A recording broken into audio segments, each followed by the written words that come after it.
Well, hello everyone. How are you doing? Well, hello everyone. I got a little duplicate stream going on here. I was actually trying to get my YouTube short stream going at the same time, and then I had them both running, the long form and the short form going, and I'm just still experimenting. For last week it didn't work, trying to simulcast to the short stream. And then I just got a notice saying that there was some congestion, so I guess I was streaming to both at the same time or something like that. I don't know what's going on. So, well, we'll just stick with this one stream. I'll have to experiment some more. I don't really understand why it messed up. I can actually look here. But I hope everyone's doing good. I see a lot of people coming in from all over the place. We got Canada, Germany, Utah, Sweden, UK. You guys over there across the pond, it's the middle of the night. What are you doing awake watching my stream? Hello in Greece, in Georgia, Arizona, Phoenix, Canada again. How are y'all doing? It's actually not too hot today, actually. I think it's 92 degrees. It's been over 100 every single week, so it's definitely cooled off. We got Ohio, it's 1 a.m. Yeah, that's the middle of the night for sure. We've got North Korea, wow. Oklahoma City, Tennessee, India, New Zealand, Florida, and Austin, Texas. You're 8 miles away from me, huh, Carl? Hey, how are you doing? Massachusetts, Toronto, Kansas, Jamaica, wow. Yeah, so put your votes in. So right now it's our voting time. So I put in 3 different laptops, and let's see. I could tell you more about this eBay one. Let me see if I can pull the ticket. I'll tell you more about it. Give me a second.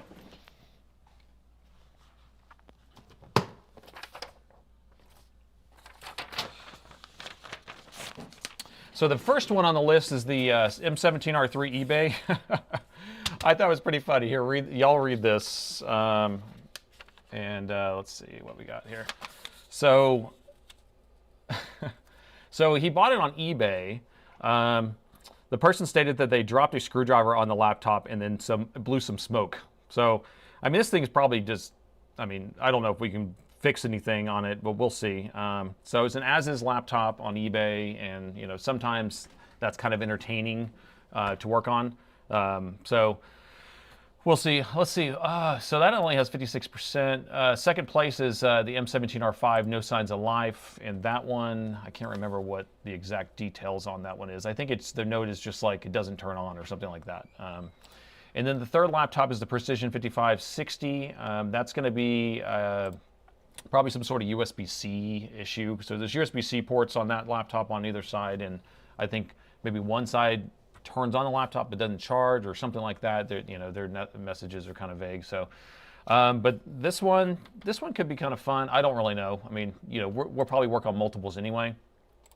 I also do have an X15 here, which is Alienware X15 that has the issue where the keyboard does not work inside Windows, but it works outside of Windows, and so that's going to be the filter choke on the USB differential lines. So that's a really quick one to do. We can just knock it out real quick and I can show you that. That might be kind of fun. Let's see. Oh, we got Toronto here. We have Pakistan, Turkey, Australia. And let's see. Man, I appreciate everyone joining in. We have 216 people on the stream so far. And I put in a little widget up here that's supposed to show us how many viewers, and it says there's 0 viewers. So guess what? I'm taking that off of here. I guess it's not working. I was trying to add a few more features to this stream, and not all the stuff's working so far. So I kind of am going to give up on that. But anyway, so right now we're at 58% on the eBay laptop, and we'll probably end up doing that one first because it looks like a lot of people are kind of preferring that one. 59% now, 34% on the other Alienware. Brazil, we are all bots. Yeah, Sean Myers. Hey, Sean. How are you doing, buddy? Are you the Sean Myers I worked on your laptop? Because I have Sean's laptop here right now, actually. Showing the numbers for me. Was it showing the numbers? Yeah, well, I was trying to put it in the stream itself so you can watch it later, but I mean, it probably shows at the bottom of the YouTube itself, but I was trying to record it on the screen because then when you go back and watch it later, you can kind of see, you know, how many people are watching, the votes and stuff like that. So, and I really want to get this YouTube short thing working. Let me see if if that thing's working yet.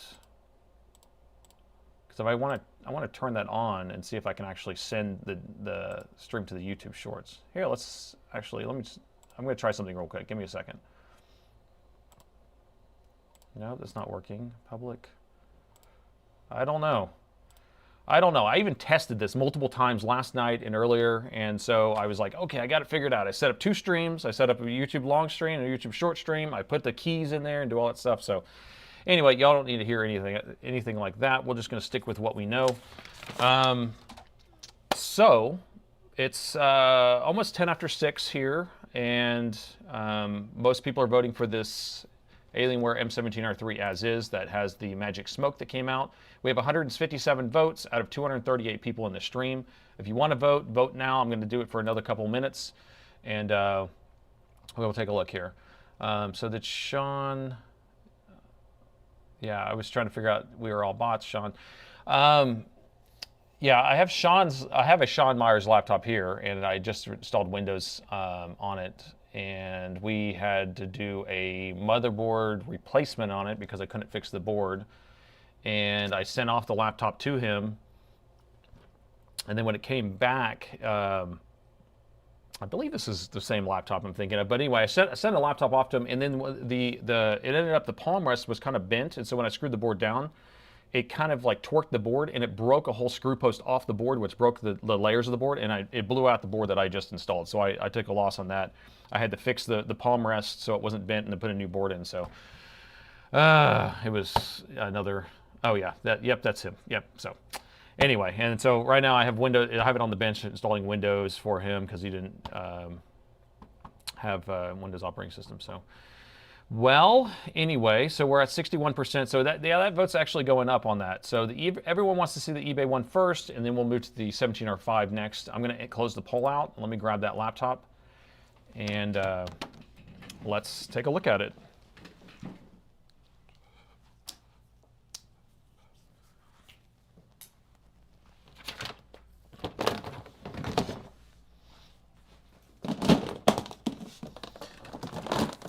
Okay, it's a beautiful, beautiful laptop.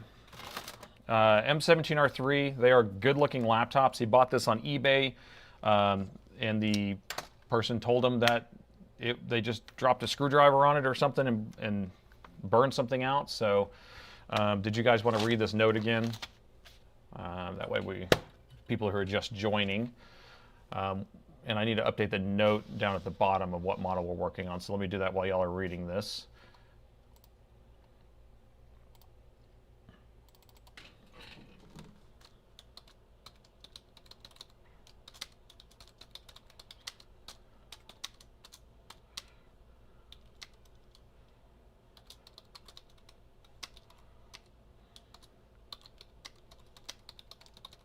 Okay. Hopefully I got all that spelled right. Did anyone see my thumbnail I created first? I misspelled interactive. I left the C out, so it was iterative. I'm the worst speller in the world. I can barely read, but I can fix a laptop apparently. So this one was busted by whoever had it before, put it on eBay because they couldn't fix it, and so we're gonna fix it for this customer. And he sent in something else. Did he send me an extra motherboard? Kind of looks like that. Maybe we'll fix 2 motherboards.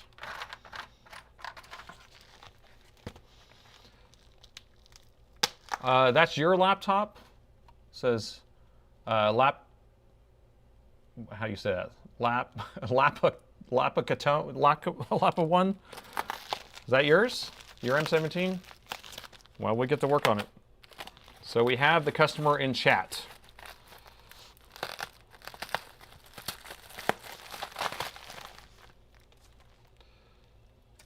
Has a 2070 in it.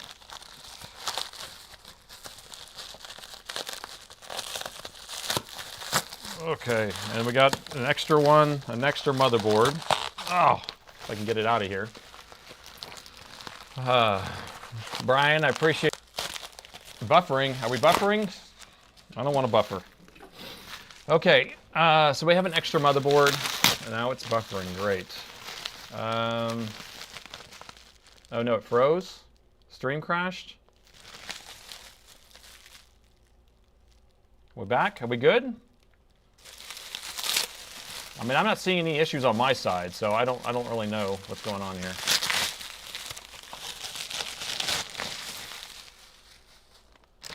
Okay. Are we good? Can I proceed? Okay. So we have an extra board here.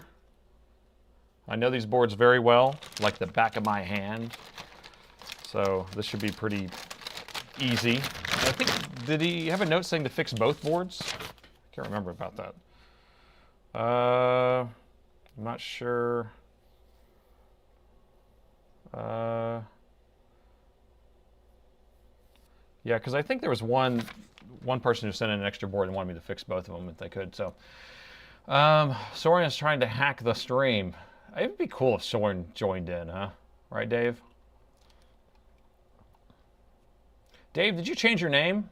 You were DIY Dave last week, and now you're DIY Dave OK, which I guess is Oklahoma, right? So we have our M17R3, and okay. Hey, Dave, I'm going to make you mod. Is that cool? If you can kind of help me out, because I don't really have anybody to moderate. Is that cool?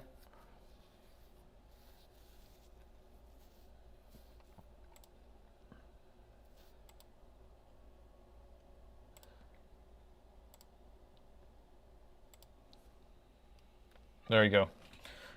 So Dave's now helping me out moderate, since he was here the entire stream last week, which was like 3 hours and 45 minutes, and I didn't get home until like 10 o'clock. I was here for like 13 hours, more than 13 hours. Let's see if we can turn this on. All right, first thing we're going to do is try to turn it on, and it does nothing, like we know. And we plug in the power. So keep an eye on the power meter here, right there, and we just want to see how much current it pulls.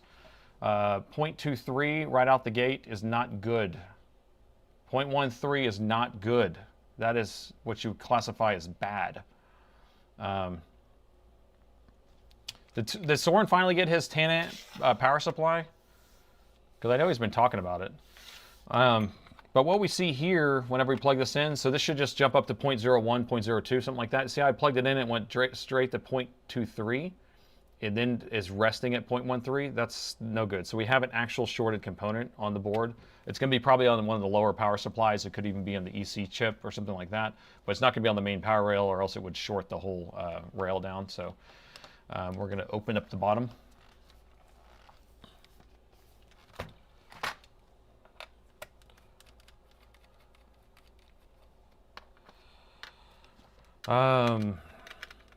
Yeah, I know that Soren was trying to get a 10 amp power supply, and I know people were sending him all different ones. I did find one when I was kind of looking around, but I generally don't use power supplies that often because I don't need to, because I can just use my, I'm only using the Dell things, the Dell chargers, so it's fine with me. Yep. I only do Dell and Alienware, which are the same thing, and I had somebody ship me a Lenovo the other day, and I was like, I called him and I said, hey, I only work on these things. And he's like, yeah, I kind of figured that, but it's like, okay, dude. So I had to send it back.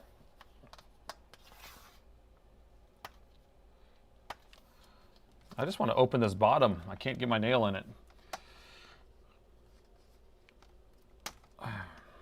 There we go. Tina wants to be a mod too, huh? You can mod me. So the battery's unplugged, so we can confirm that the battery is not what's pulling that 0.23.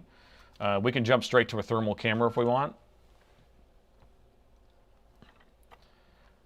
So if we're on the thermal camera and we plug in the power,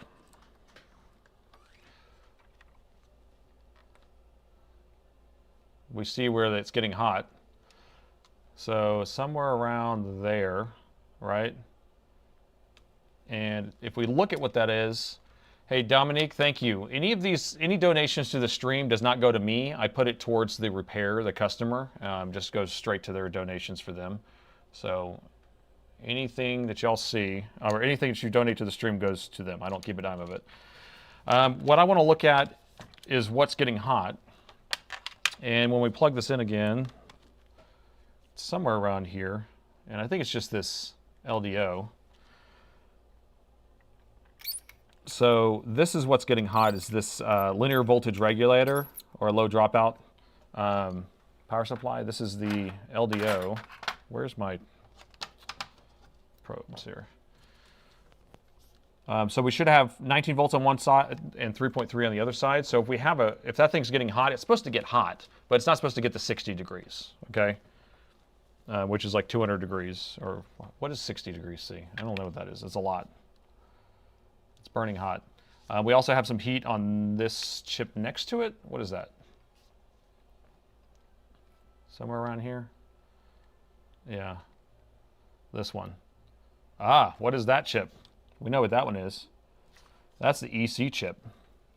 So, we talk about the EC chip a lot in my videos, and the EC chip is going to be the embedded controller. That's what's, it's like a little microcontroller. It's kind of like an Arduino even. It has a bunch of GPIOs, so general input-output ports, and it runs a loop of code, and so the LDO, which is that linear voltage regulator, takes the 19 volts, creates a 3.3 volt power rail that powers the EC chip, and the EC chip is what's running when the machine's off. It's just sitting there running, and it's listening for power button presses.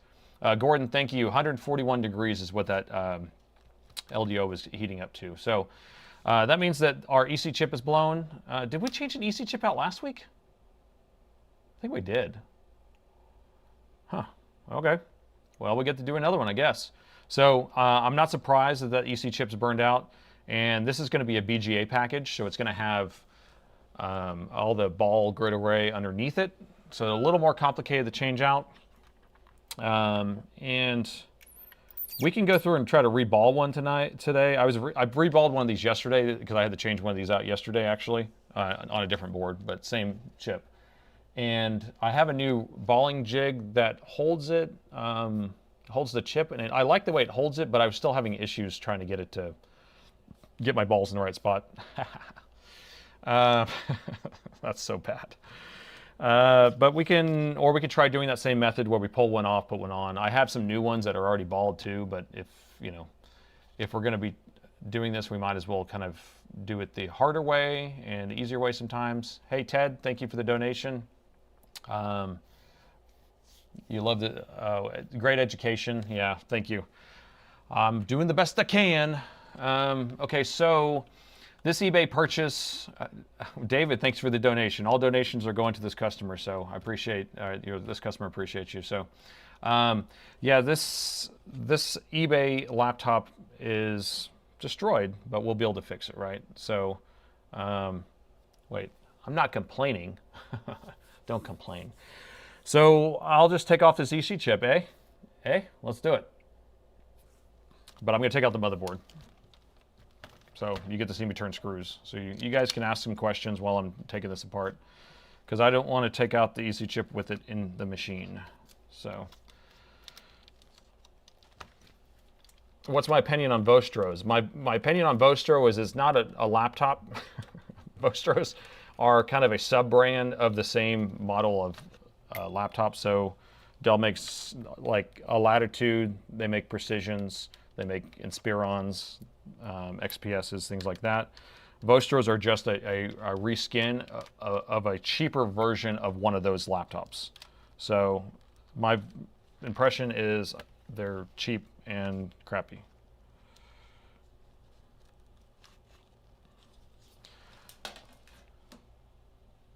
It's weird. I was looking for a wire on this, but the wire's been ripped off. So this thing normally has a Tron light that goes around the back, and I was kind of looking, and it's been ripped off, so there's no Tron light there.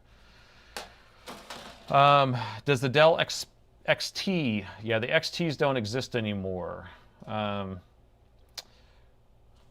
got to keep concentrating on unscrewing these screws, or else I'll just sit there and stare at the chat. 65, not a tech, but it used to be dabble in electronics and components and SMB. Yeah, SMD. All right, so we've talked about this a lot of times, but there's always new people in the stream. So this right here is a board-to-board connector. I call it an interposer. If I can get this in my shot. Excuse me, I need to drink some water. This is a board-to-board connector, so this connects this daughter board to the main board, and this always gets damaged because there's a bunch of pins under here, so if people don't know what they're doing, they mess with it, they mess it up. And my focus is still squeaky, guys, sorry about that. But this looks okay, the pins are not bent, so that means that I don't think anybody took that apart. So you just gotta be very careful with it so it doesn't get messed up.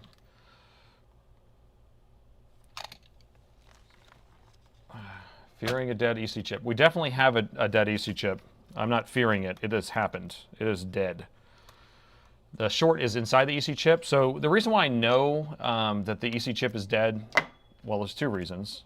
One reason is the EC chip's getting hot. Do we want to look at it one more time? So people who are just joining, this eBay laptop, someone dropped a screwdriver on it, and we're going to try to fix it. So this is under the thermal camera. We're just plugging in the charger, and we're just looking to see what gets hot. And we see 3 different chips getting hot. One of them was this, let's see if I can get it lined up with this shot. So we get 2 different camera feeds on it. One of them was going to be the power management chip, but the one, this is the LDO, linear voltage regulator, that produces a 3.3 that powers the EC chip here. And this EC chip is what's getting burning hot.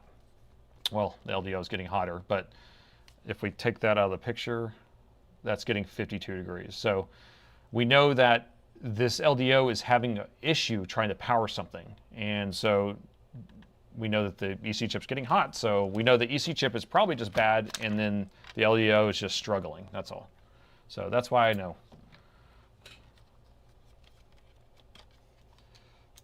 You have an Inspiron from 2009.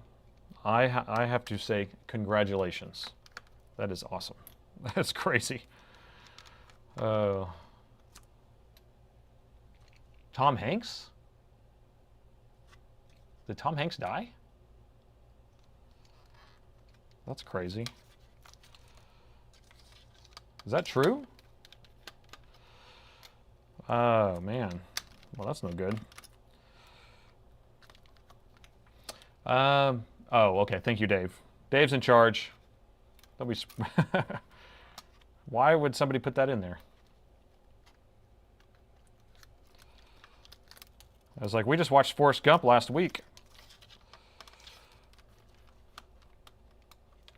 Yeah, Dave, help with that, please, if you can. And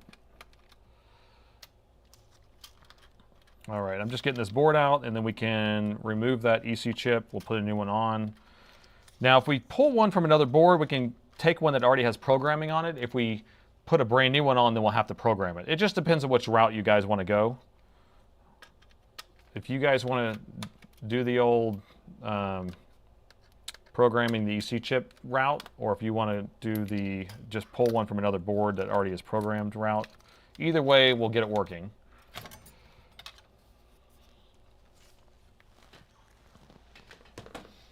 All right, the motherboard is out. Let's do a quick look around. Let's see if we see any other damage. Just because we see those things getting hot doesn't mean that that's the only damage, but we're pretty sure that that is what our issue is.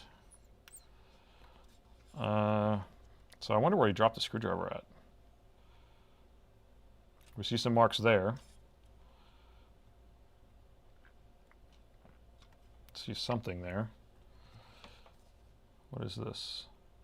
It's just something sticky. There's a little power button. I love this machine that has a little power button right there next to, that's that EC chip that's bad. Oh, I should probably do the smell test, huh?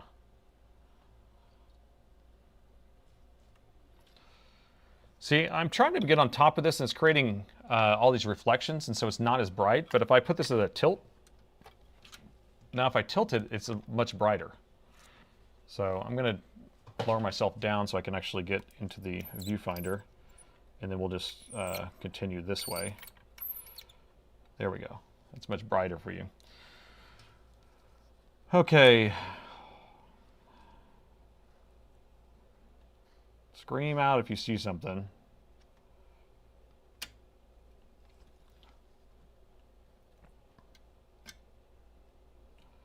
But I bet they just dropped it on there, the battery was plugged in, and that was it. It's the backside of the CPU, backside of the GPU, or vice versa. And this should be where the screen plugs in. It's on this side. There you go. So yeah, I don't see anything on this side. Let me go back and make sure we're not missing anything. You want it? I think you can order the shirts to Canada. By the way, yeah, I have this shirt. There you go. So I put some of these shirts up there, and I actually added a few more shirts today or yesterday. So if y'all want to check it out, but I have a link to this shirt in the video description. But I created a couple more shirts. One of them I have says "I probe aliens." I thought that was pretty funny. So try to get a shirt if you don't mind. Okay, so I don't see anything on this side. We can flip this over and look on this side, but whoa, what's going on here? What in the wide world? Looks like someone was trying to get this apart. Is this where he dropped the screwdriver?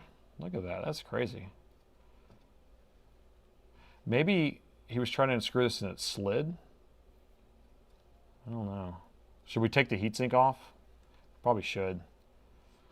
I'm going to take this heatsink off because there might be something crazy underneath there. I probe aliens and they like it. Ooh. I like that. That might be a modification. And they liked it. Yeah, so let me know what y'all think about the shirts. I have a lot more on my list. It's my to-do list, but I'm always writing down different ideas, and then I go and draw them up real quick. I put a flux capacitor one in there. It says test the flux capacitor.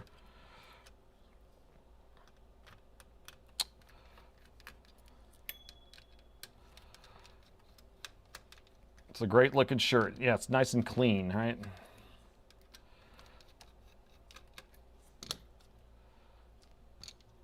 Do we know if they dropped it? Do we know where they dropped it? No, they just said they dropped it, right? Y'all read the note too, just the same as me. What does the note say again? Dropped a screwdriver on the laptop and and it blew smoke. Laptop does not turn on. Further inspection, the power cable connection latch is broken. Yeah, so we need to fix that. It's on the power button board. And part of the LCD connector looks like it's been ripped off. Component on the top of the chipset has been messed up. Okay, we're going to get this off of here and we'll look. Wow, thank you for the $20 donation. You have an X14R2. What can we proactively do to keep it running nicely thus far? So that machine may or may not have liquid metal on it. Because they were shipping them with liquid metal and then they stopped, actually. So all those Dells that I've been screaming at saying to stop putting liquid metal on it, they did stop. But I don't know where you are in that manufacturing. The main thing is keep it clean. Those things are super thin. I'm actually rebuilding an X14R1 right now, and they're super, I mean, they're thin. So if you just hit it with canned air, like in the fans and the fins, you know, once a month or something real quickly, it fixes a lot. Yes, the clue, something will burn. Okay, so they said something about a chipset. Yeah, so we're missing a chip on the chipset. Come on. So we'll need to replace that capacitor on the chipset. And then let's look around. So if they rip something off the chipset, oh, look at this guy. Look at that dude. Huh. That's pretty crazy. So this is not needed. We can take this port off completely. So on these Alienwares, Dell had put this port on here that it's a weird looking port on the back. and they had these Alienware accessory box things or whatever. Nobody uses this, so we can just take this off. I mean, I can solder it back down too, but I'm not worried about it that much. I feel like I'm missing some of these chats here. All right, I got to keep looking around too while we're doing this. I saved another alien. I saved another alien! Someone was asking if that's my voice at the end, and yes it is.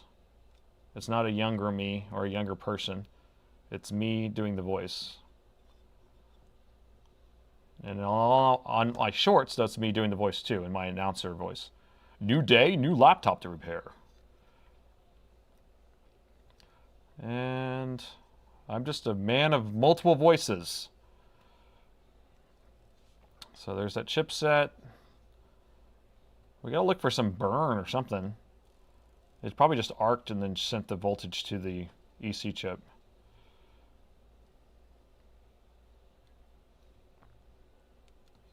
Yeah, I don't see anything. So the power button, they were saying the latch is broken right here. So the top part of that's missing. We can just take a latch, put it on top of that, or replace the whole thing. Technically, it's a younger me, what, from an hour before? I guess I recorded that about maybe a year ago or something. But yeah. I saved another laptop! I couldn't save this laptop! Okay, so EC chip will do that first, then we can kind of figure out if it starts turning on. That the capacitor on the chipset's not crucial to it turning on, so we can replace that second. This power button latch is not crucial for it turning on because I can just press the power button, so that's not crucial either. So, yeah. 1.21 gigawatts. Yeah, we should put something in there. That'd be good on that flux capacitor shirt. That's a good idea. Huh. You guys have great ideas. I'm going to be able to come back through this chat and be able to take some of those ideas and fix up those shirts. So, all right, EC chip's coming off. So we'll get our air ready. Is the stream buffering again? That would be annoying. So we're going to flux around the edge here. This is the BGA chip.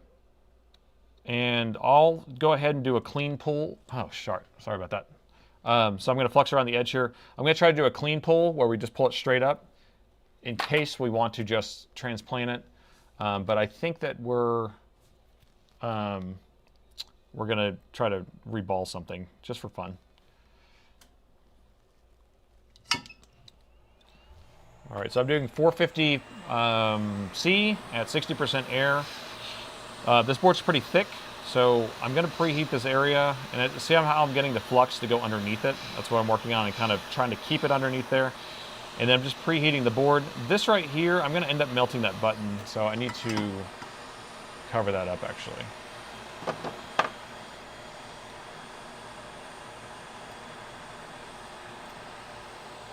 No lag, thanks guys. Thanks for the confirmation. So I'm just going to put a piece of this thick Kapton tape. Ugh, I can't speak. A piece of this thick Kapton tape there. Let me get some of my aluminum stuff here. And I have some of this copper tape that's just like a metal foil. And I'm going to add that on top just to give it a little extra. And then I'm going to turn the board so we're blowing, making sure we blow the air away from it. And so there we go. So now we're blowing the air this way, and we will lift it straight up out of there. And I don't have to melt that button anymore. I only work on Dell and Alienware laptops, that's it. So what you're seeing right here is a eBay rescue. Somebody bought it and the screwdriver got dropped on it, shorted out this chip right here, which is what controls turning on the machine, or detects the power button being pressed. And they are kind of complicated to change out. So we're preheating the board because it is thick. And once I can tell that the chip is moving a little bit, then we can grab onto it.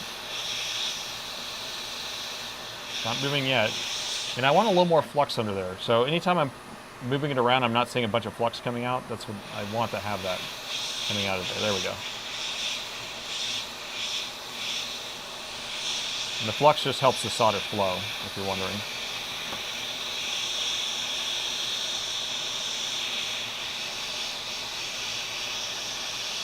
All right, see if the chip's moving. It is. Good. I'm going to let it cool off for a second while I put my tweezers in place. There we go. This is how we do a clean pull. So once I feel it moving, see it's moving, now we lift straight up. And so we have all those balls are perfect. Maybe that one's a little small in that corner, but we're not going to do that method that we did last week anyway. But you can see how this looks pretty good too. See that? But we know this is bad, so we don't need to keep that anyway. Put it with my pile of other chips. Perfect. It's perfect. So we have to do a vote because I want to figure out if you want me to take a chip from another board that's already programmed and then install it, or put a brand new chip on there that's not programmed that we have to program. So that's what we're going to vote for. So let's say easy way. Wait, let's see. How do I want to say this? Yeah, brand. Okay, I'm just going to write it vague and you guys understand what I'm trying to say. Brand new chip. Question mark. There you go. There we go. Now, of course, I misspelled some stuff, so we have to fix that. Okay, yes or no? All right, so you guys tell me if you want to see, it's more of a process, right? So we're putting a chip on there, and then we have to put it in my programmer. We have to put probes on a thing, and then we have to connect it, and then pull the data, and then put, so there's just more to it to actually put it on there. But I can just take one of these. What is that? Which model is that? It's a J52. Let me see if I have one, actually. I keep saying I do, but maybe I don't. That's already programmed. So these are my donor boards back here. I have stacks of them. These are all partially working boards. Here's a J52. Here we go. So this is one with a bad CPU or GPU, and it has an EC chip still on it. So we're going to assume that this EC chip is good. And so that means that it would have a programming on it. So if I wanted to go the easy route, right? So we're just doing something quickly and going, okay, we're just going to fix this. Then I would do a clean pull on this chip and transfer it over. Just clean pull it up, put it onto there without even reballing, and then it would be working. Or we could take the long way because people want to, learn or something. We can do a bad pull on this one, reball it, and then put it on there, and then that board should be working. Or we take the even longer way, which is take a brand new chip that it already comes balled, most of the time, it should, and then put that on there. It doesn't have any programming on it, and then we'll have to program it. So 537 people are watching, and they're going to tell me my fate. Only 134 people are voting, though, so remember, this is interactive. This is choose your own adventure, and I'm not choosing the adventure. You guys are telling me what to do. So cast your vote on which way you want me to go. If you want me to do the longest route, that's the brand new chip. There's more to it, but less people know how to do that than the easy route, which is just transferring a part over. So, love to know. 162 votes. Let's get it to at least half of what we have in the stream, 537. So once we hit about 250 votes at least, that's what we can call it. Reball programming chip. You want me to do a combination of that too? The Pi to Go. You watched my Pi to Go video. Oh, that was like a long time ago. I made that in like 2012. Yeah. So back whenever the Raspberry Pi had just come out, nobody had really made any projects with it. I was one of the first people to design a portable laptop out of it, or we call it the Pi to Go, but basically I had a little screen and a little keyboard, and then I did a 3D printed case that people could download and build, and yeah, it was pretty crazy. That's funny. That was a long time ago. I had less gray hair back then. Okay, so 70% is not voting, but I think a lot of people watch this on TV, so that's okay. So we're at 200 votes, a little bit more. 200 votes are saying 67, they want me to put the brand new chip on there. Let me see what, it'd be funny if I don't even have a brand new chip. No, I know I do. I know I do. Let's see, let's see. I think these are them. Yeah. So these are already bald, but maybe I can take one. Like this one looks like it was brand new, but then I like took the, I took it back off. So we could do a combination. This one needs to be reballed really bad. Look how bad that is. That's crazy. So we could do a reball and a reprogramming. We'll make the stream last forever. Do I stream on Twitch? Not yet. So what I'm doing is I'm experimenting on doing multiple streams, and so my experiment tonight was actually to start streaming on YouTube Shorts, and it didn't work. Something started happening, so I decided not to do it. I turned it off, and so I'll have to play around with it. Eventually I'll get Twitch going and Kick and all those other ones. I'm just kind of going to build on one each time. So. Money guys vote donor. Yeah. The money guys vote donor. Yep. All right. So we're at 225 votes saying to put the new chip on there. And so that's which way we're going to have to go. Are you authorized Dell, or am I a Dell authorized? Not necessarily. So basically I've been doing this business I've had for 23 years. And so we specialize only in Dell and Alienware. And Dell recommends us, and we only buy and sell Dell genuine OEM parts, so every single part has a serial number on it. So it's not a Dell authorized type of thing. They don't do that. Yeah, it's not like a normal way of handling stuff. But we are, like, once your warranty's up with Dell, then they basically recommend us. And so, like, we service vendor to repair shops, schools, government, and then like just the end user. So have about 700,000 parts in my warehouse back there, and so that's kind of how that works. And anybody can go buy the parts. Right the repair is kind of a big deal. Being able to fix your own machine. Dell's really good at like putting out manuals and showing you how to take apart your machine. We do a bunch of repair videos. I've been doing it for about 12 years, 13 years. Wait, oh my gosh, we have about 10,000 videos on how to install every single part that we sell. Which is, thousands and thousands of parts. So, but then I started doing these repair videos too. All right, so vote is closing, and it says to use the new chip. So let's reball this new chip if that works out,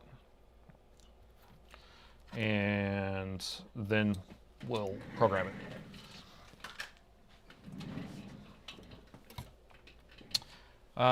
So here's what we'll do. I got one of these guys the other day, and I need some paste. Here, I need to get all my stuff out real quick. Stencils. So, not the easiest thing to do. I pretty much avoid doing reballing. But if you don't know what reballing is, or why you use the word ball in general, the bottom of this chip is just filled with solder balls, and they call these chips BGA chips, ball grid array. And so essentially the chip is floating on a bunch of solder balls. Look how bad this is. That's not supposed to look that bad, by the way. It's supposed to have all equal sized balls on the bottom. And so if it's looks like this, then it means that it needs to be reballed. And in general, you usually reball every single time you pull a chip. I know how to transplant them pretty easily if you do it right. So, so here's what we're going to do is we're going to clean off this soda on here,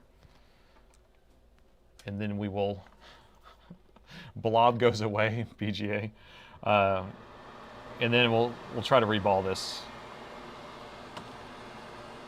I don't have a stencil for this either, so that's another issue that a lot of people have. is that you don't have stencils for the exact thing you're trying to reball. And a stencil is kind of crucial to be able to get the right placement for each one of the solder balls. So we're going to clean this up. So I just put a little flux on here, use my solder wick, and we're just going to wick off all this solder. I'm trying to get it as good as possible. Doesn't have to be perfect, but okay, that's good enough.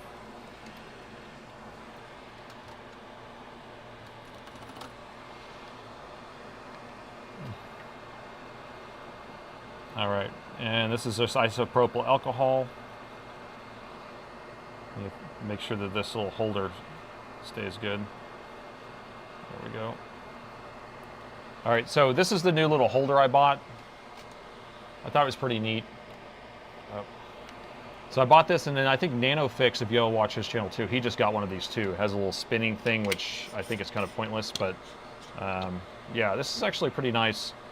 What I had been doing before is just holding it on the desk. So this thing is helpful. No, I have a stencil. I just don't have a stencil for this. So I use a universal stencil. And is this chip damaged? Is that damage in that corner? Just want to make sure we're not putting something that's bad on here. I don't... Or is that just dirty?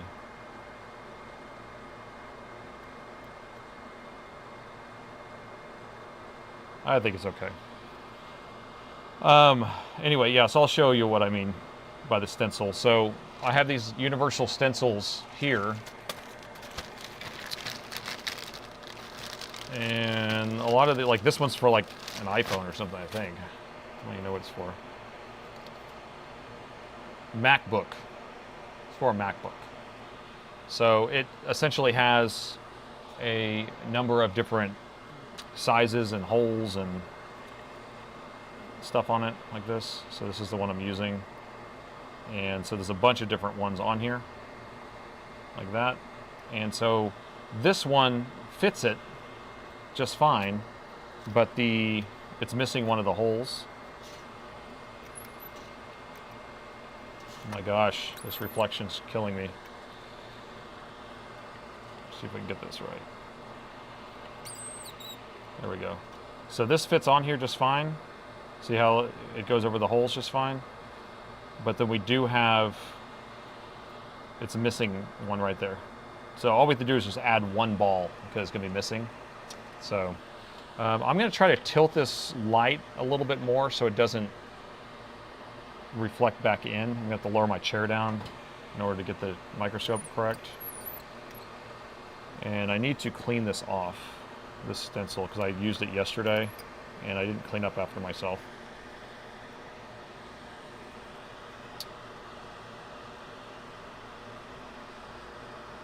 I don't know what y'all are talking about over there. I haven't went and looked in a while.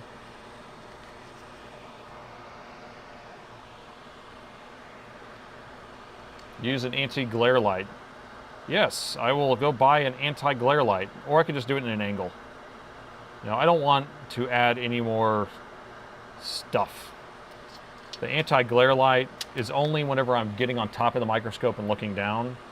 And so I always just do it at an angle and it's fine. The problem is I have to sit lower and it's like I have to lift my arms, and so it does get a little uncomfortable over a period of time.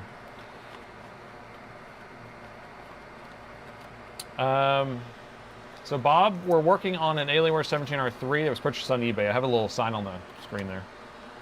But right now we pulled the EC chip off because it was shorted, and we're going to replace the EC chip, but we have to reball it first. And so I'm just getting the stencil ready.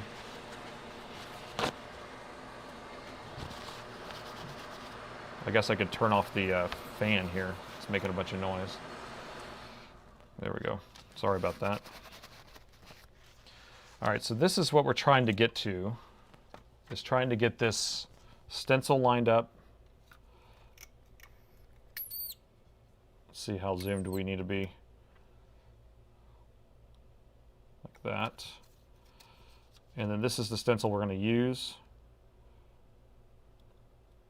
Now I can use this one because the holes actually do line up. Oh, wait, is it that one? Which one is it? Maybe it's not this one. There was another one I have where it's like really big like this, but it overflows a lot, so that's why I don't usually use that one. But we can use this one, and we just line it up like that, and then we're going to be missing one of the holes right there. But that's just what we're going to have to do, and then we'll add it back in. And then all the middle holes are going to end up getting balls that we don't use, and we'll just scrape them out of there.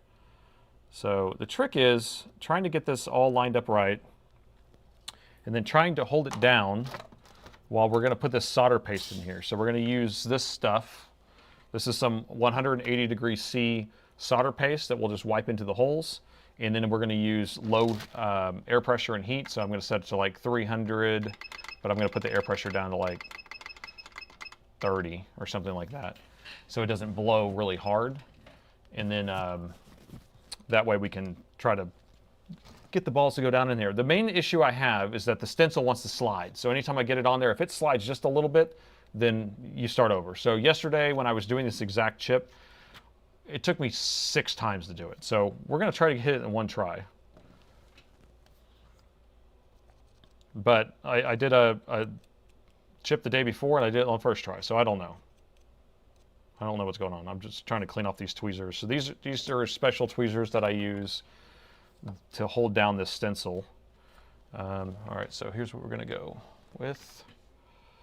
Best stream ever. I don't know about that, guys. So I'm just going to, that's a lot of flux. I don't really want that much flux on it. I was just going to put a dab, and I'm just going to wipe it on here just to help the solder stick to it. We're going to put our stencil on here like so. I'm going to use my handy dandy tweezers, and we're going to try to hold it down. And I'm holding it down with the tweezers so I don't burn my hand. Okay, we're good. You see how that kind of lifts up? I don't know if you can notice that, but it's super annoying. Got to get it in the right spot. Actually, I remember now, I had to turn this so I'm in that orientation so I can get the tweezers on this side. That's what it was. Yeah, because I kept doing it diagonal yesterday and I kept having issues. All right, so if we can get that lined up perfectly, stay. Stay. Good. All right, so now we're going to take a little tiny applicator here. I'm going to wipe in just a little bit of this stuff here. Like that. So this is solder paste. It's basically just a little solder balls. Not balls, but well, I guess it is kind of. We just want to get it in all the holes. And then I'm going to use, well, I had the thing that I use to wipe it up with normally. I don't know where it went. Let me see. And I don't have my air on either. Before I do this, I have to have my air on. I have to have everything ready. There's my wipes. There we go. So I use these little cubes to wipe out any of the extra. And you see how the holes evacuated itself? That's not good. The solder paste is too wet, I can already tell. It's supposed to be a lot thicker than this, and I think I got into a wet pocket. Let's see if that worked better. All I want is I just don't want any solder sitting on top. Yeah, see, I'm having issues. This is too wet. And I'm not looking at chat, guys, sorry, because I can't do that at the same time. Get that off of there. Okay, so that should be good. Now I'm going to grab my hot air, but I don't have my air on because I didn't turn it on first. I can already tell that some of those are bad. I slid a little bit too. So we're going to see what happens. So I'm just going to start on the side. Yeah. See, I slid off. I'm not in the middle of this anymore, and now it's starting to bow up. Okay, hold on. I keep sliding. There we go. Yeah, I think we're going to have to start over. Yeah, that would have been bad. Okay. Abort that. Don't do that again. We have to do it all over. Okay, let me wipe this off. Great. So I just need to be able to get that to not slide around when I'm holding it down. Start with dried paste, exactly, I know. I need to dry that off first. Because I usually just take a blob and then I dab it on something just to get it good.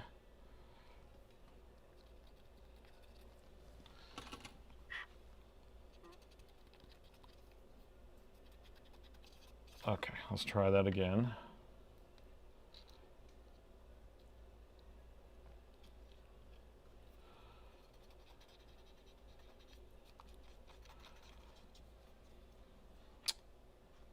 Yeah, I'm going to try drying it on a paper towel this time.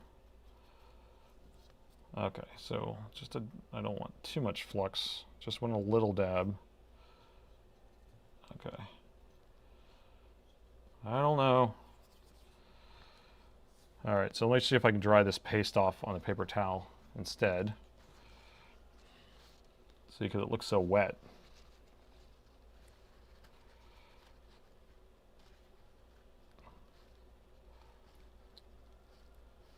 All right, so let's see if that works better. I'm gonna get my air on this time too. Get my air on.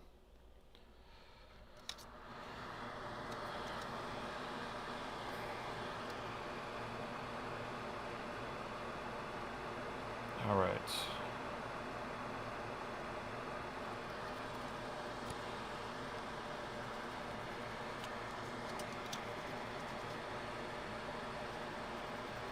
Yeah, I have to put my fume extractor on, and then I can grab my air and with my other hand. That's fine. It's just my fume extractor, I can't reach that.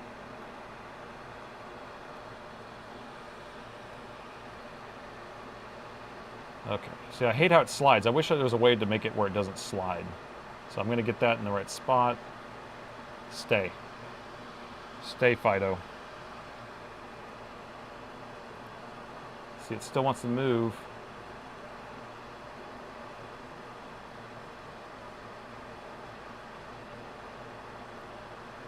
It's still wet. I even dried it off on that paper towel. Okay, but it is better. Okay, so that's generally good enough for what I'm doing. So I don't usually worry about wiping it too much, but it just depends. So I'm doing a low heat. I'm just going to come from the side. And we'll see if it actually falls up fine. And I'm not a pro at this, guys, either. So this is not the best technique. There we go. So that's satisfying. Definitely satisfying.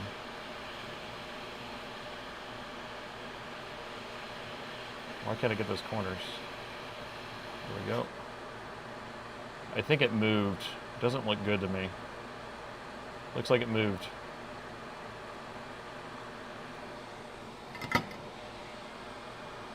But we will see momentarily. No, it didn't move. We got a couple balls that need to be fixed, but we're okay.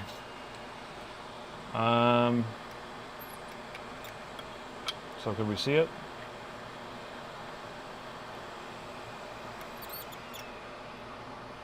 So we have all these extra ones here. So we're just going to take those out of there. Some of these are bigger than others. It's annoying. I'm going to put that one there because we need one there.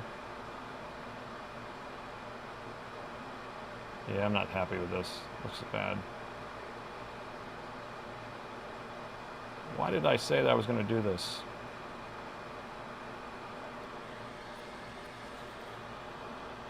Yeah, I mean, they're not all like, I'd rather them be better, like almost perfect. I'm getting all the extra ones out of here if y'all are wondering what I'm scraping out of there. See, because there's a couple big ones in the middle. I'm not sure why those are bigger. I think it maybe bowed up a little bit right there. But this is the missing one right there. That's why I'm going to put that one there. And then all the rest of them look okay. So now we just reflow this. So we're going to come with low air pressure again. And just come in slowly. And I'm going to keep an eye on that one ball over there that I don't want to fly off. See if we can get it to reflow. And then you'll see all the balls kind of go bloop, bloop, bloop, bloop, bloop, bloop, bloop. There we go. And they're kind of center themselves. There we go. Wish those middle ones weren't so big. I'm gonna add some flux on here.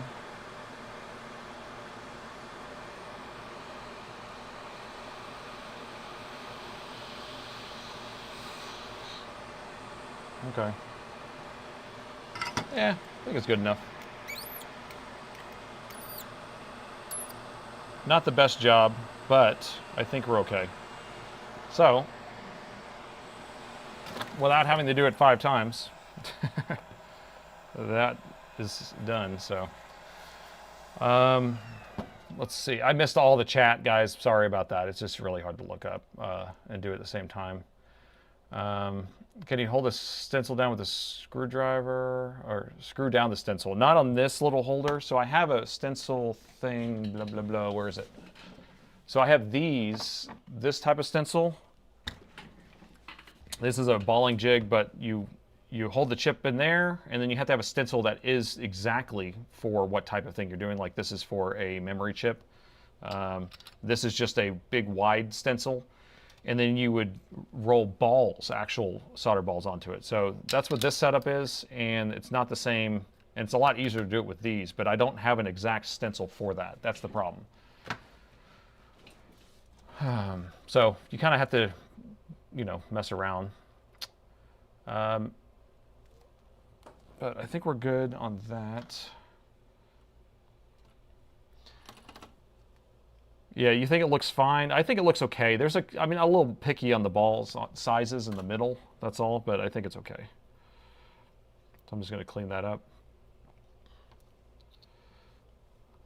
Not bad.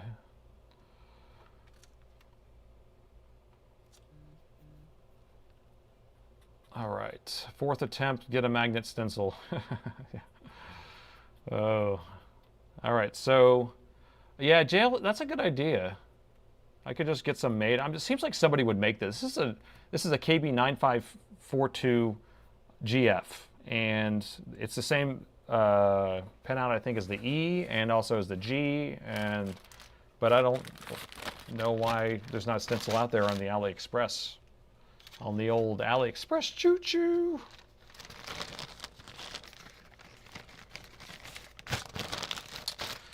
Okay, let me get all this junk cleared out of here.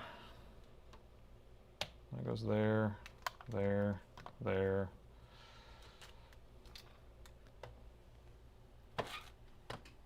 All right. Sorry, I like being organized. Let me put all this stuff away.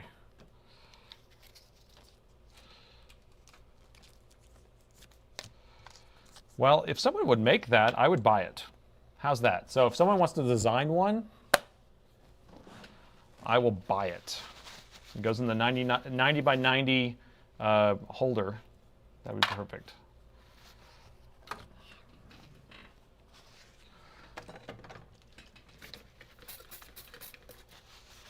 Is anyone having issues with Windows updates, restarting your PC, then telling you to update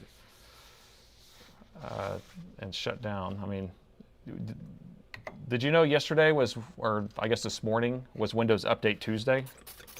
So I'm sure, I was telling everybody, I was like, hey, I bet we're going to have a whole bunch of BIOS update issues, because I came in and like all of our computers had restarted this morning because of Windows updates over the night.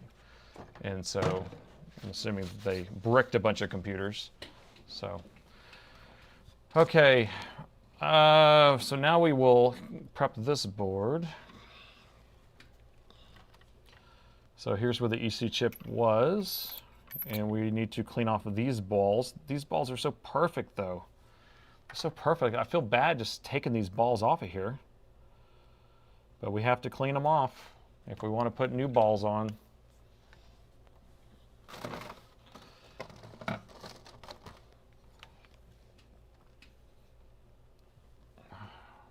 right. Yeah, Linux is better, I think, in the long run. I use Linux at home. I switched to Arch. I may be switching back to Debian though, because I've used Debian so long, and then I've been using Arch recently, and now I'm not really super happy with Arch, because I'm trying to get some more complicated NVIDIA GPU drivers working for doing some tensor core stuff, and I can't get that working right. All right, so that's pretty clean.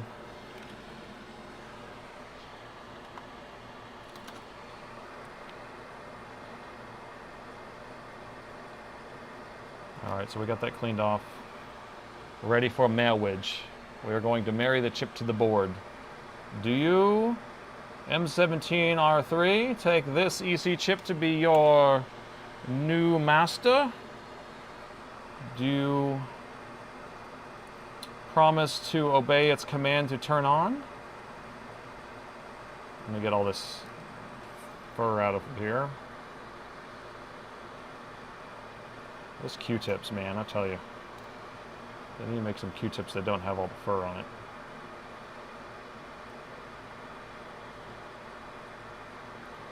There we go. Okay, where's pin 1? Pin 1's right there, that dot, or that little arrow. And pin 1's right here on this dot. Like so.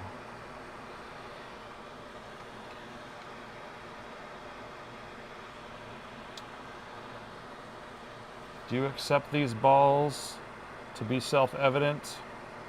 All right, so I'm just going to hold this in place. Actually, I'm going to preheat the board for a second because I like the board to be a little warm before I start trying to melt some balls.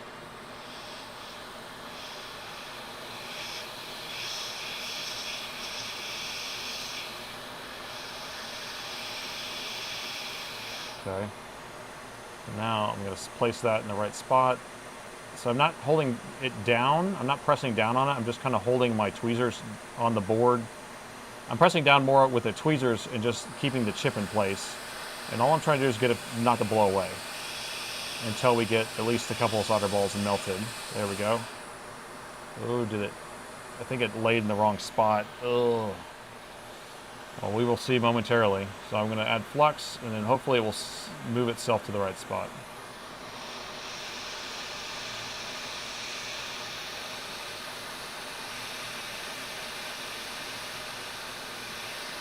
So just keep an eye on it. It should just go boop and move to the right area.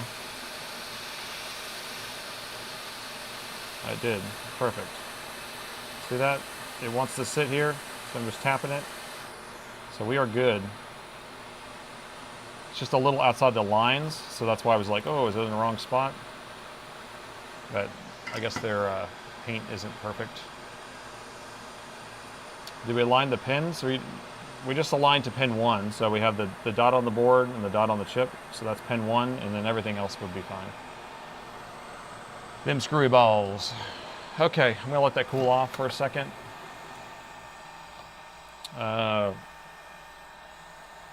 Did we melt this button? That'd be an interesting question.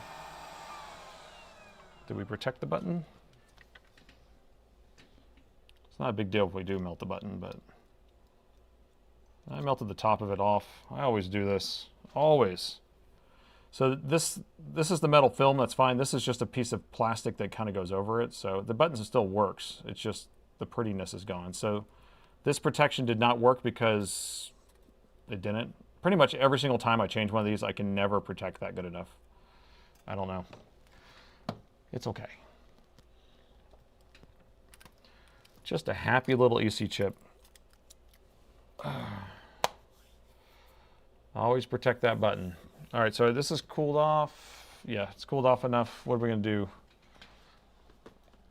I just wanna see what it does. I'm not even gonna put a heatsink on it. The short is gone. Will it turn on? So I'm just gonna set the board in here. I'm not even going to do anything other than that. I'm just trying to plug in the DC jack. I'm not plugging in the screen or anything. Just plugging in the DC jack, and we'll go under the thermal camera, which will be on fire just because we just blew a bunch of heat at this thing. But we want to see what it's doing. What we do want to see really, again, this chip should not be programmed, but knowing me, it might be programmed because it looked like it was used at some point. So these will start heating up. These are the CPU and GPU, so you'll see some heat behind there if it does turn on. So let's plug in the power and see if we have that short anyway. We're pulling y'all can't see it, sorry. 0.02 is what we want on here. So we did fix that issue, right? We do see a little bit of heat on the board. And what are we seeing the heat at? We're seeing it on that LDO again at 43 C. That's about 100 degrees C, right? Or 100 degrees Fahrenheit. And then we'll see a little bit of heat here. Let me blow this so we can see. I'm going to try to cool this off a little bit.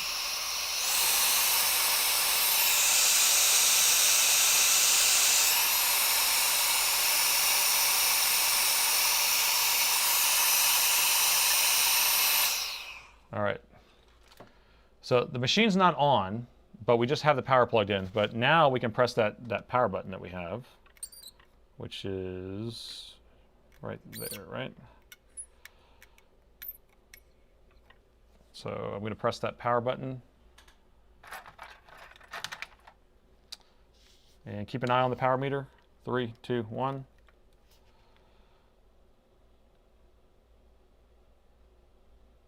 Nothing. Nothing happened. So not programmed, but usually when it does that, it should do a little something else. But yeah, we're going to program this now. Let's make sure that our programming pins have power. Programming pins have power. So this board does not have a JBug or a JDBug port or header to actually program it with. And so you have to program it with, oh gosh, what is it? It's been a while since I've done this one. Let's see. I think it's this one, that one. Here, I'll point with this instead. And if you could tell me to show me, okay, there's the microscope. So EC chip here, programming pad 1, 2, 3, 4, I think. I think it's that one.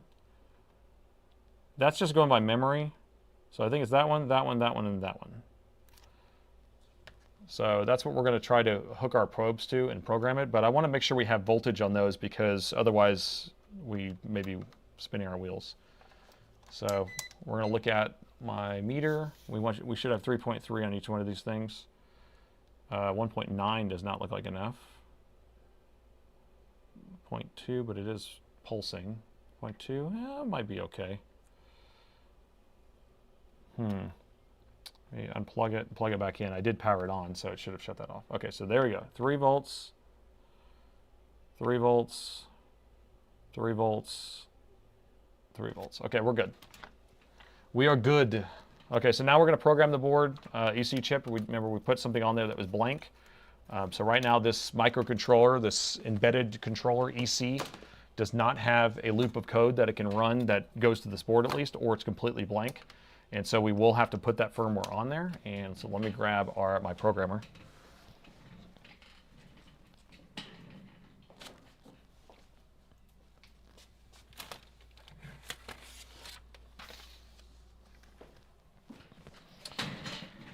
Okay, so here's my programmer. And I'm sure a lot of people have seen me do this at this point on my other videos, and then I did one in a live a long time ago. So we get to do it again. And I'll explain what all this is in a second.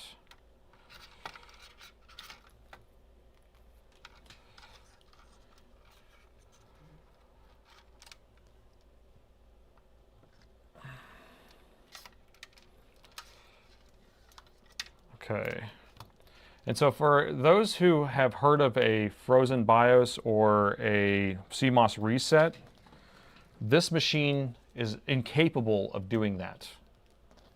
Or I'd say frozen BIOS maybe if it's corrupted BIOS, but you can't just unplug the battery and reset this because this machine does not self-program the EC chip. The way you know if a machine self-programs the EC chip is if you plug in the power, after you unplug the battery and discharge everything, if you plug in the charger, the machine comes on by itself. That means it's self-programming.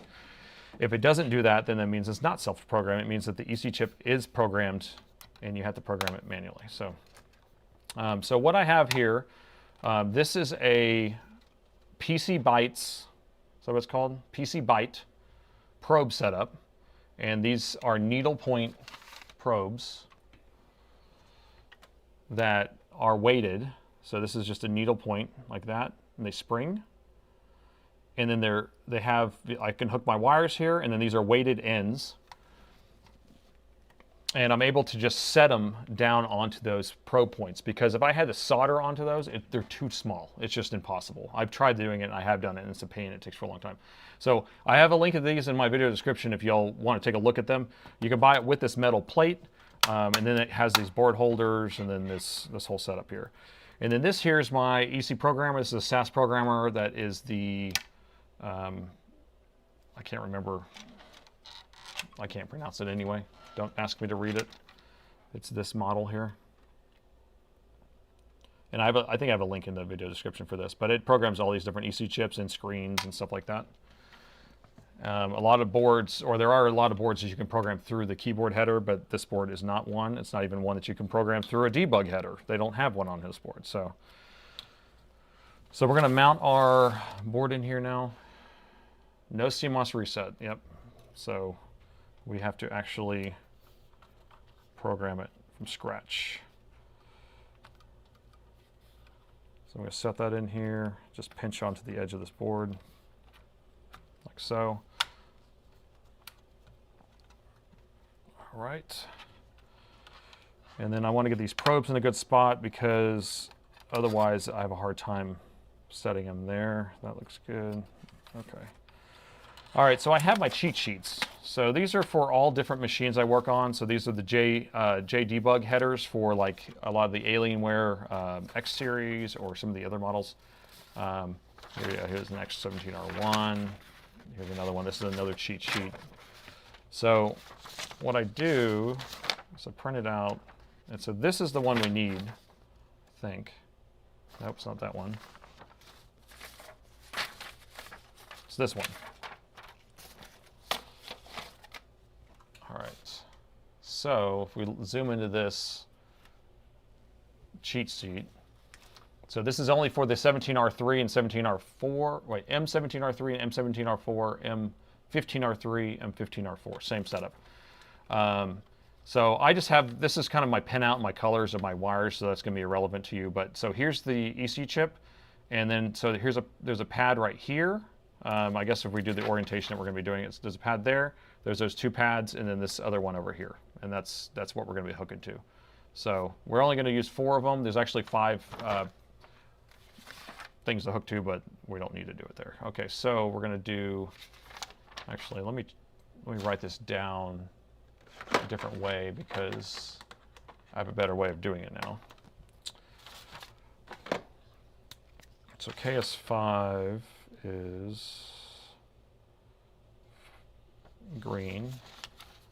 So now I just do it what color wire I'm using. Blue.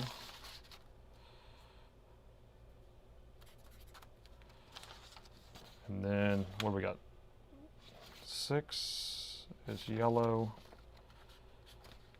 And 4. It's purple. Okay, that will help me out a little bit, make it a little faster. You guys just chat amongst yourselves. Don't mind me. I'm just doing this programming here. Okay, so what kind of view can we do? I'm trying to get the best views for you guys. I'm going to do this split camera view, if that will help. So we'll do the side shot with an overhead shot. I have to raise my chair up.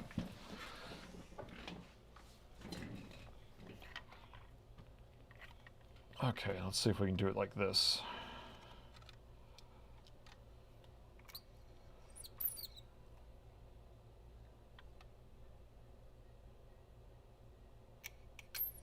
Okay, I think I have it pretty centered for you. So here are the pins we're connecting to. This one, this one, this one, and this one. Can we see that one out of the shot? And that one up here, okay? So the first one we're gonna do is gonna be, can't see it.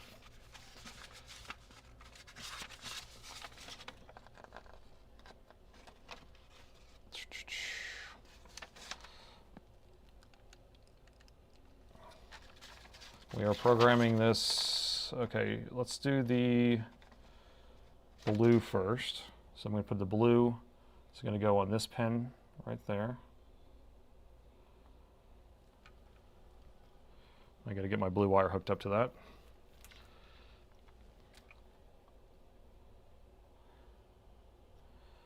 And then we're going to do my purple.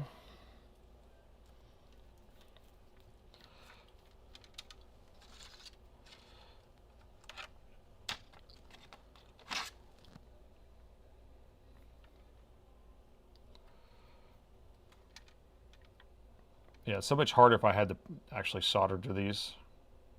These pads are so tiny, even the smallest wires. So that's why I just kind of poke them in place.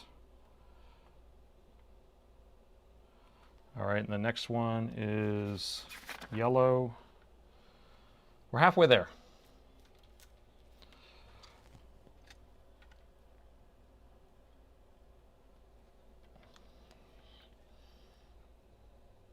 Put that one right here. And I don't want to bump the other ones.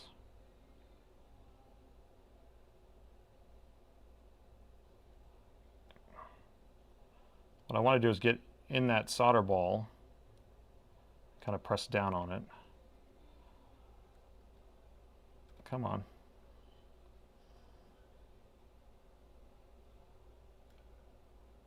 I can't get in the middle because I'm trying to poke it down into it. Yeah, that might be good enough. Okay, last one is going to be kind of behind it. That should be the green.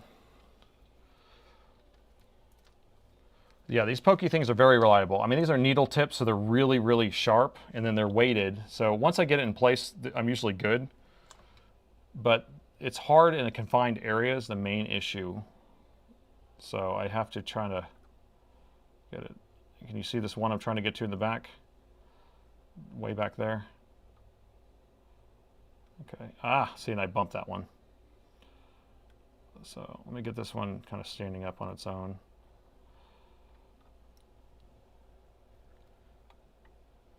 Okay, I need to move the mount. I'll fix that one in a second.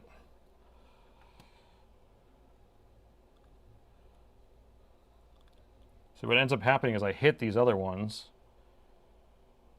There we go. There we go. I think we're good. I keep hitting this other one.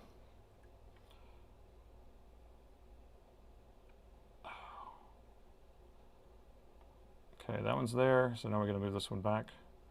All right, so we have all four of them on there. One thing I didn't do is hook a DC jack to this board. I need to do that because you have to power the motherboard up. I'm going to hook the grounds up real quick because I have just a couple alligator clips. And I do have an extra DC jack off to the side, so I'm going to grab that DC jack. Oh, we'll fail. Yeah, hopefully this won't fail. DC jack.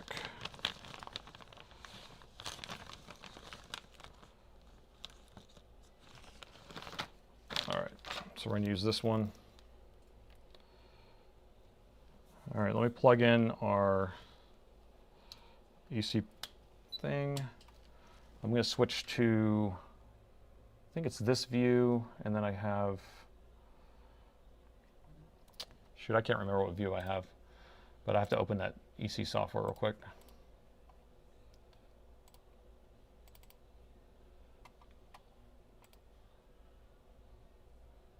Nope. What view is it?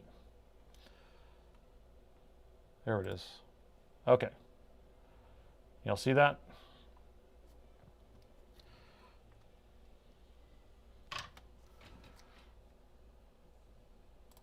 I'll see if I can make this bigger.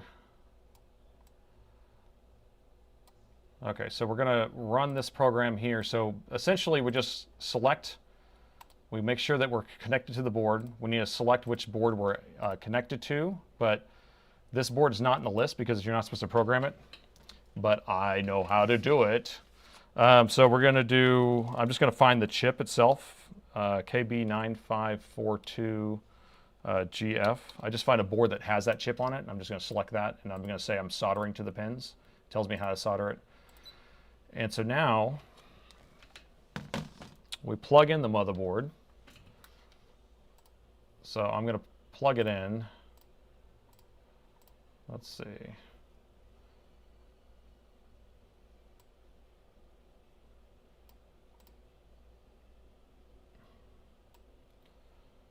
Okay, I'm going to plug it in. Board's plugged in. Now we're going to see if we test connection. Look at that, first try. First try. We can read it, read the data. I can't believe we did it first try.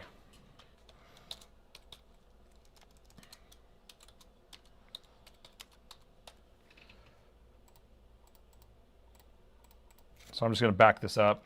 Not like it matters, but I always do that. I'm just kind of anal about that. So we're reading the EC chip right now.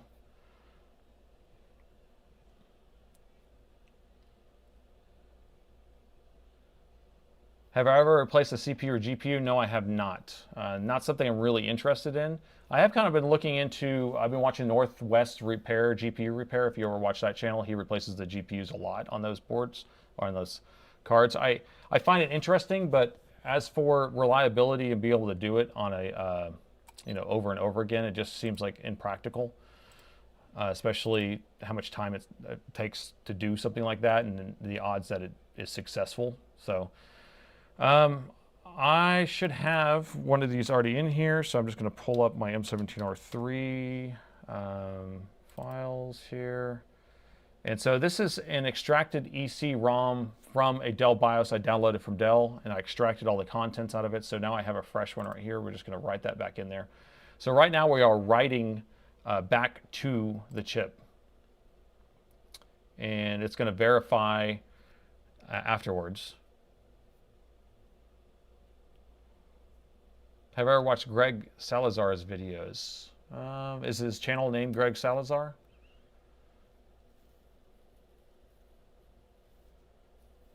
Can you upgrade a CPU in a laptop? If it's integrated in there, no. I mean, you just change the motherboard out. I'm sure it's possible, but you have to change all sorts of stuff, like even when you put it on there. So when you put a new chip on there.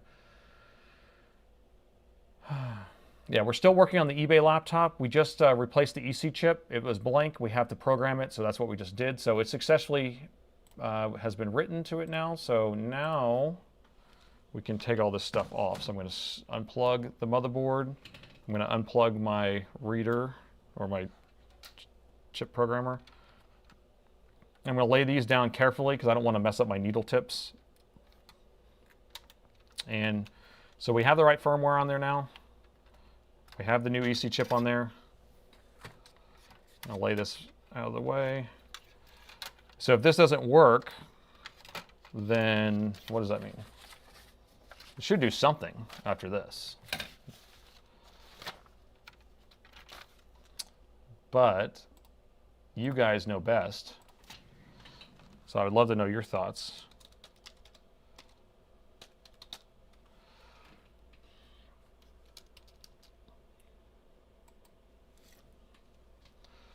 So you guys let me know. I'm going to put this away while you're voting.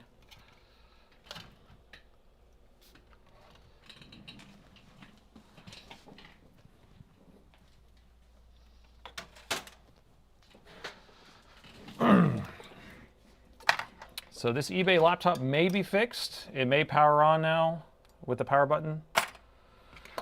What I'm thinking is, I'm just trying to think of a game plan if it doesn't work. So if it doesn't work, then I think we should do a just a direct transplant from one of the donor boards, because then it's quicker. But it should do something different than what it was doing. So that's kind of my thought on that.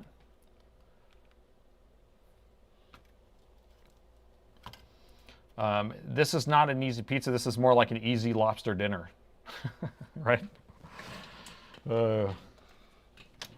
Easy lobster dinner. All right, 85% of the people say that I should have fixed it. Yep, 111 votes out of 710 people, but I appreciate the confidence. So I don't need to put the motherboard back in there. I have a DC jack plugged into it right now, and we do have that power button, so we can actually just plug it in.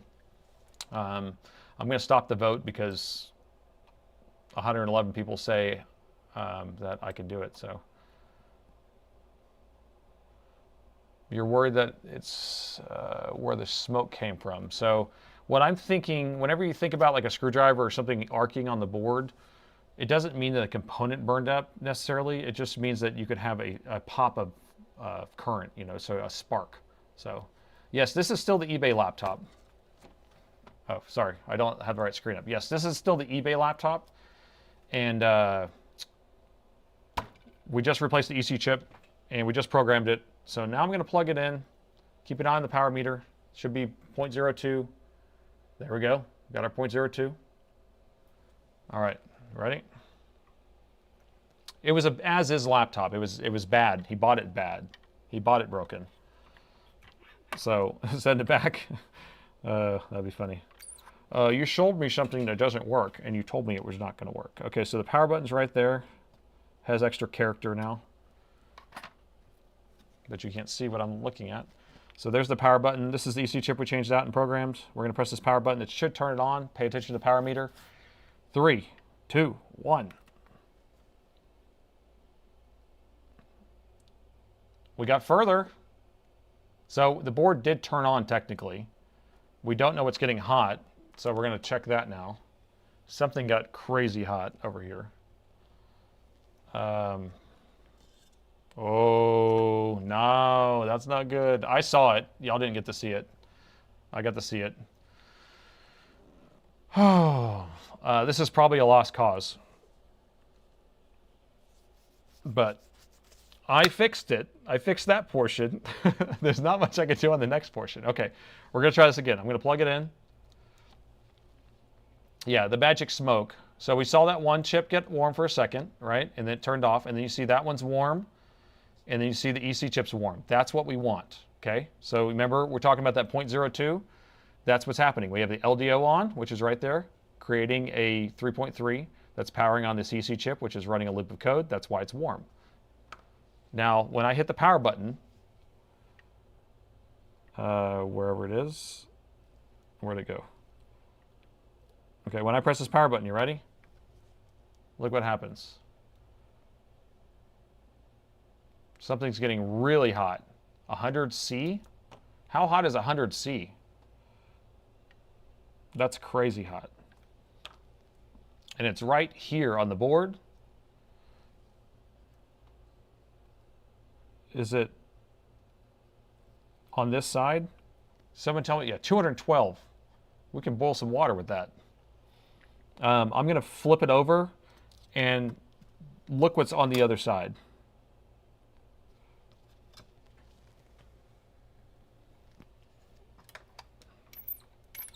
So that's what's on the other side of that hot spot.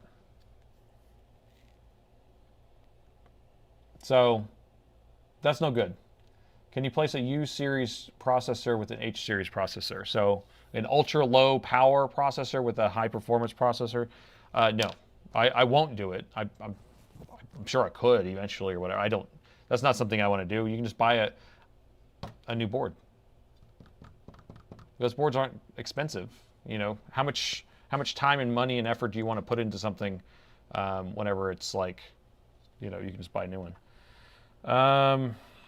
Especially if you're just trying to upgrade something like that. And then you could sell that board. If it's working, I definitely don't want to work on it. Usually you could sell that off and buy another one.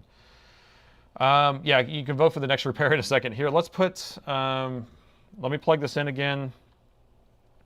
And let me power this on with the, I want to power it on looking at the EC chip. I mean, on the, looking at the PCH. And then we can really see the damage here.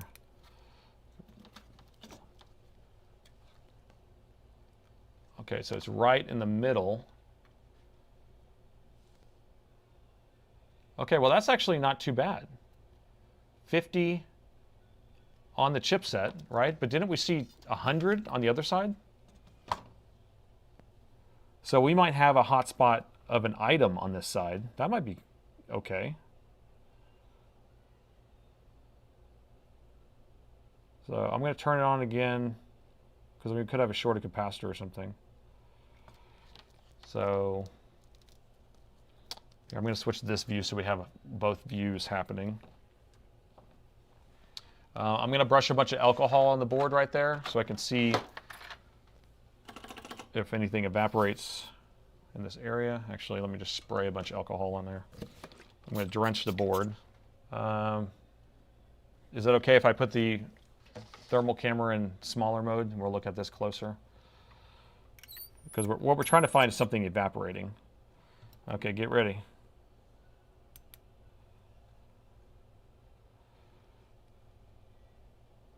Oh, now it's not even turning on because I put all this alcohol on here. Sometimes that happens. It doesn't like it.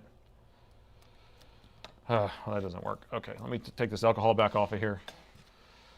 Like, alcohol is not supposed to be conductive, but, you know, there's always some impurities in there. So, all right, let's try it again.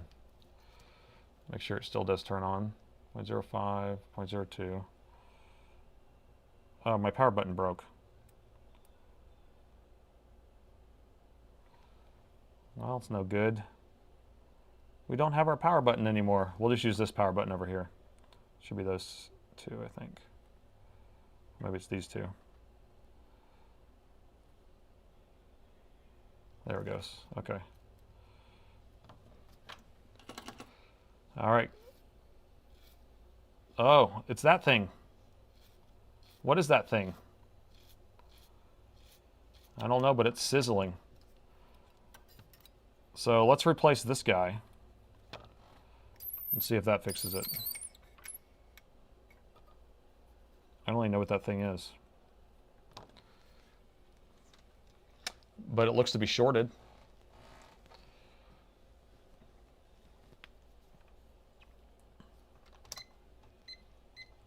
I'm using IPA, 91%, but it still sometimes gets a little bit electrically something going on with it. I just want to see if this is shorted to ground, because it could be powering something that's shorted. So this leg is shorted. Okay, so let's inject voltage right here at this leg, which is right here. Wait, is that? Yeah. Let's inject voltage there and see if we have something else, or if it backs right into that chip, because that chip could be shorted to ground internally. So we're going to use the short killer.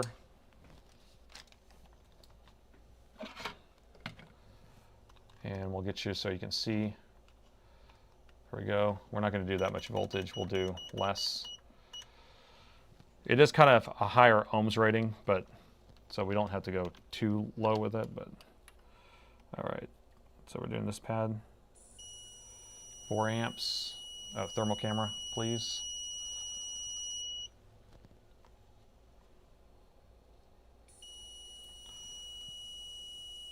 Okay. Something else over here.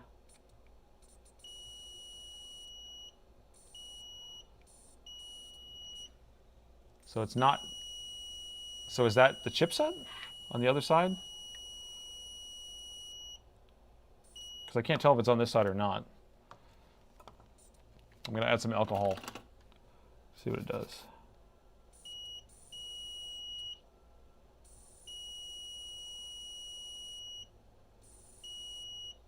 So we're looking around. So basically I have alcohol through this whole area. Here, I'll make this bigger.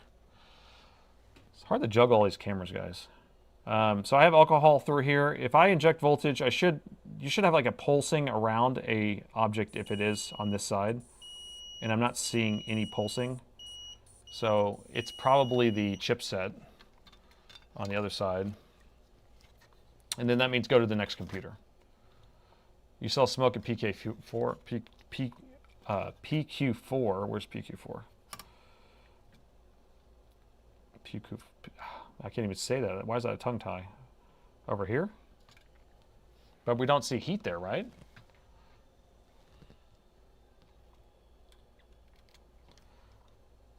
because if I put it, it's not heating up there.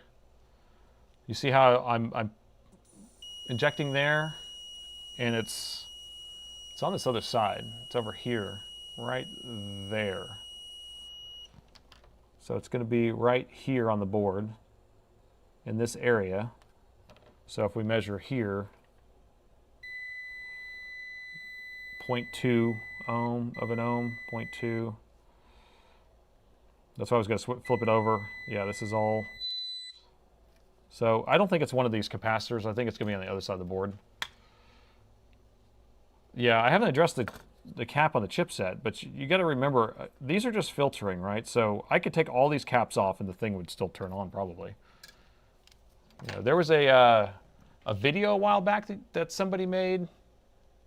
I don't know who did it. I can't remember. Maybe I can't remember. Somebody had basically a video card, a big graphics card, and they started just taking capacitors off and seeing if it still worked, and they took off 100 or more. Like, you know, there's just a bunch of capacitors on these power rails to filter out or bypass different frequencies of voltages and stuff, spikes. So, anyway, that's my rant. I'm just going to measure some of these to see if we have a short in here.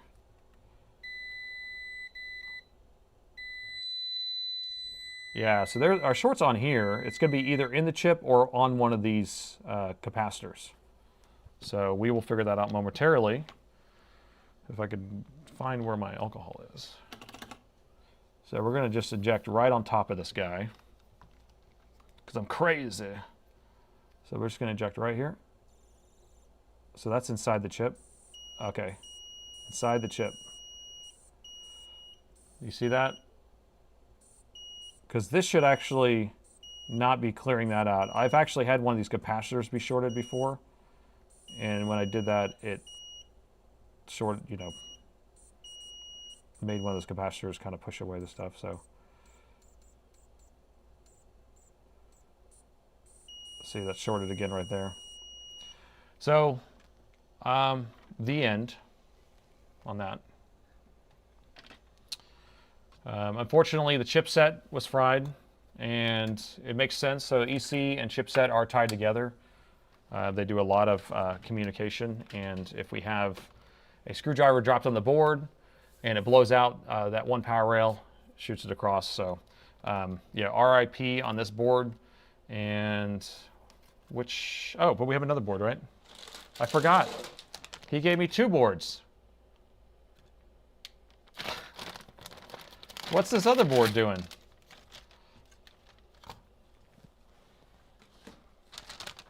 Let's see how this board's doing. Hello, board. Oh, this is a R4. This is an R3, and this is an R4. Do you know how I know that? Because the board number is different.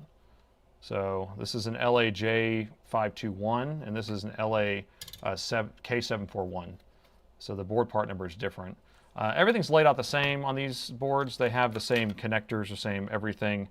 And then based on what type of GPU or CPU it has a different pattern of MOSFETs on the GPU. So you can see how this is kind of an X pattern, or we call this kind of the cross pattern, and this is the box pattern. So it has a box here. So it would take a different heatsink to use this other board, but that's something. How can you learn PC repairing? Watch these videos, man. I'm all self-taught. Just watch. There's tons of people on YouTube. Just follow them all. Press follow, follow, follow, and then watch them and watch the whole thing. Don't do this next and skipping through the stuff, or like trying to, like 95% of all this type of diagnosing is all finding clues. And so you have to get in the brain of the person who's trying to diagnose these things. And it's not just like, oh, this is what's going on. And we're like, it's not like we know what's happening. We just kind of are like, okay, based on what I'm seeing here, it leads me to believe this is what's happening, right? So let's plug this one in and see what it does. We're not even going to put it in a machine because we don't need to. So we're going to look at our power meter. A DC jack, plug it in. 0.03, 0.02. That's good, right? That's good so far. So let's turn it on. And since we know how to turn it on, because we have that beautiful power button right there, and just keep an eye on the power meter. And I'll put us in thermal mode because that's fun. Okay, here we go. 3, 2, 1. Wait, there it is. Okay, we're on. Is this one doing the same? Oh no, 1 amp. It went to 1 amp, perfect. And then it turned off. Now it should come back on at 2 amps. 1.25. Come on, 1 more amp. Get up to 2 amps. The CPU is hot. I don't want to leave it too long. The GPU did not come on. So the GPU stayed cold. So we might have an issue over here. And these are just reflections. And the VRAM power supply was pretty hot. So we can figure out what is going on with that. So let me try it again, but I'm going to flip the board over so we can see better. Okay, it's on. CPU getting hot, turned off, perfect. Chipset's on. You see how hot the chipset is? It's only 34. CPU, ooh, it's hot. It's hot, it's hot. But the GPU is not turning on at all. And we have the VRAM power supply is getting pretty hot. Now I'm interested to see, this thing may still post with the GPU having an issue, but let's measure all the power supplies before we do that. I want to make sure all of them are coming up.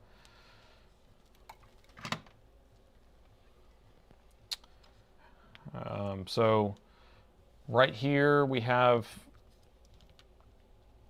the 3 volt and 5 volt power supplies or power rails.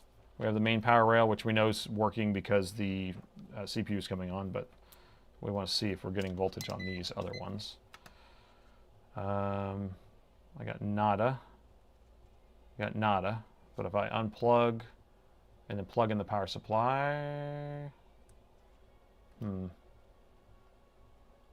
I don't think my meter's working. Let me see if I can fix that. Has it not been working the whole time? Has it been stuck on 0.0002? There we go. Is that better? Okay, 5 volts, 3.4. So we have both of those working. Has the voltage widget been broken the entire time? And you probably told me and I couldn't, yeah, I never read my chats. That's the problem. Yeah, okay, sorry about that. Okay, so that's good. And then we want to measure the vCore or the VRAM, which should be 1.2. And then we want to measure vCore. We know is not coming on because there's no heat there. Daryl, thank you so much for the donation, or for this customer thanks you for the donation. Okay. I kind of want to put this in the machine real quick, actually. We have to get a different heatsink, though. Let me see if I can grab a heatsink for this, because it's a different heatsink.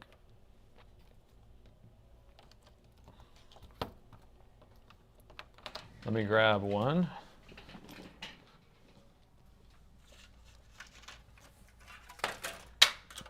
Oops, dropping stuff.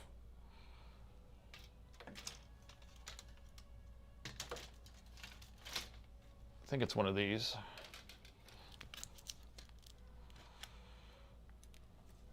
Let me compare.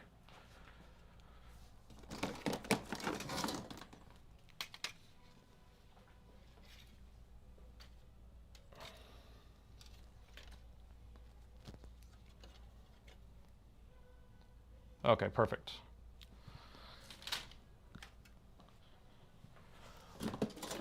All right, here we go. So we have a heatsink that is for that shape, I guess. It's not in the best condition, but this is just for a quick test, right?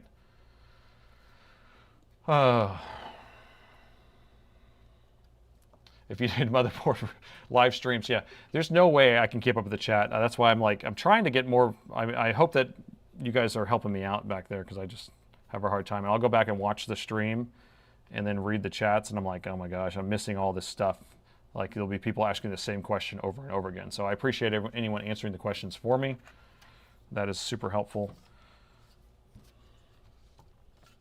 All right, so I'm going to hook this heatsink on here.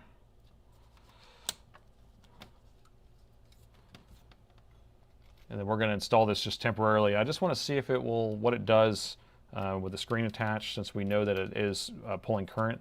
Now, it's not pulling that 2 amps that I was talking about because the GPU is not coming on, but we could get a screen. And the GPU, you know, may be an issue, and we'll have to kind of figure out if that's something we can resolve or not.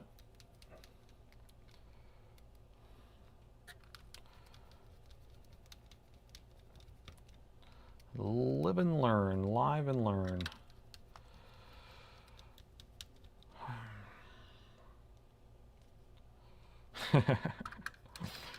Oh, Dave's my mod. AI can read the chat. AI is trash, man. So tired of AI. I've already done that rant before, though. Getting tired of that AI stuff. It's so funny. It's just like everything's in a cycle, you know?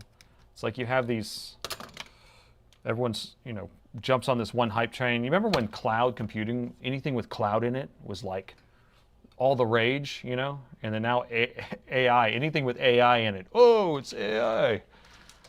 So funny. They know that that's how they suck people in or suck investors in. It's like half the stuff is like not even, you couldn't even constitute it as being AI. It just has the name in it, and then maybe they run it through some sort of, you know, some sort of LLM, but nothing that complex. I mean, you know, you do have some of them that are doing better than others, but it's still a waste, I think. And it's making lazy people. I saw an article about how there are medical students that are graduating, but they use so much AI to graduate that they are probably going to be some of the worst doctors because they can't really pass any of these real exams because AI told them to do everything, right? So it's like, do you really want someone trained by... Do you really want AI training your humans? So think about it like that, because that's really what's happening, is that you have AIs training the humans because they are too lazy to actually do the work themselves. So I didn't even put this daughter board in here. I'm not attaching this daughter board. This machine does not need that. And so we're just going to use that power button, and then we're going to flip it over and just see if it turns on. Yeah, and then you have a lot of AI models being trained off of AI models, right? So you have a lot of inbreeding going on. So race to the bottom. All right, so I'm going to just kind of press this here.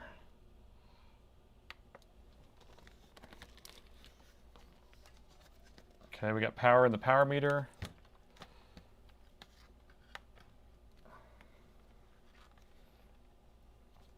Now we're not going to get a blink code on the power button here because I don't have the power button hooked up. So, oh, RAM, right? Y'all said RAM. I saw that. Oh, this doesn't have RAM. The RAM's built on here. That's why you threw me a loop. Yeah. So there's no RAM on here. See, the RAM's right there. So everything's built. These boards are expensive because of that, right? So GPU, CPU, and RAM is all built on the board.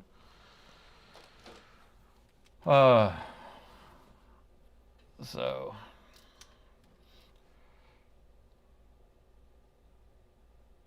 yeah, AI don't exist. It's just marketing. Yep, it's still just an LLM, right? Exactly. Large language model.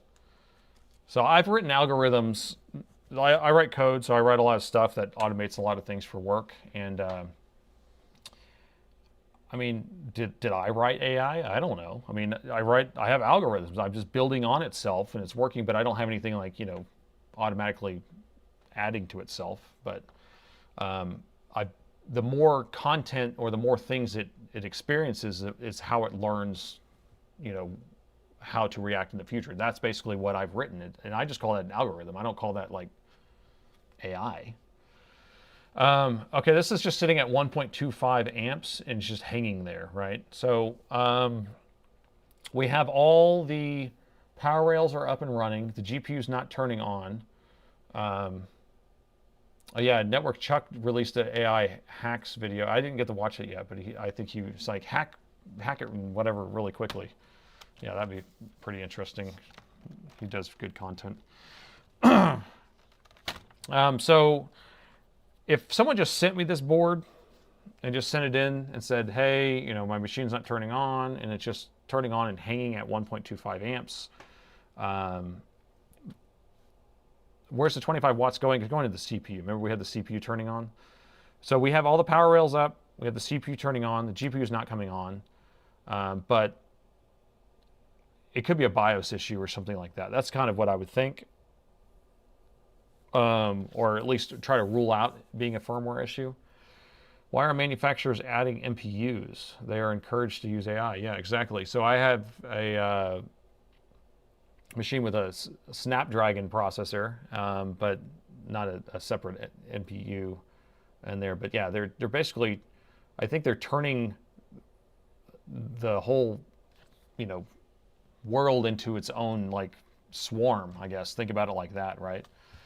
Because you know how you have like a bunch of mining rigs all over that are mining crypto. Well, imagine having, you know, you're signed in your Microsoft account and your cloud computing is all like everyone's computer, right? Or cloud.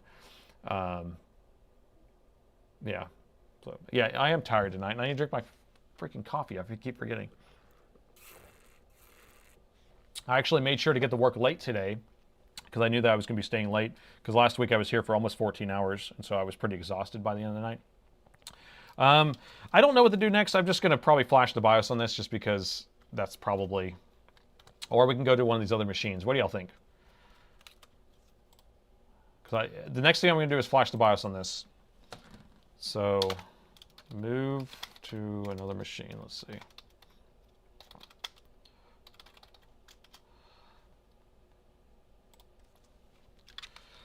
All right, so I just started a poll. That way we can figure out if y'all want me to keep working on this board or, because this one, you know, because it has all the power rails, it's, you know, partially working. I think it could be a firmware issue. And it's hanging at the same current too. That's the other thing. So you add all that together, it usually means firmware. Oh no, is this gonna be a 50-50? I do have my quarter here still.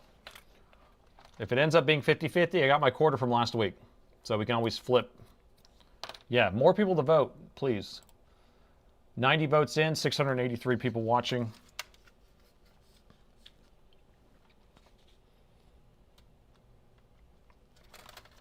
What was the next laptop anyway? I can't remember. Let's see, M15R5? M17R5? Oh, here we go.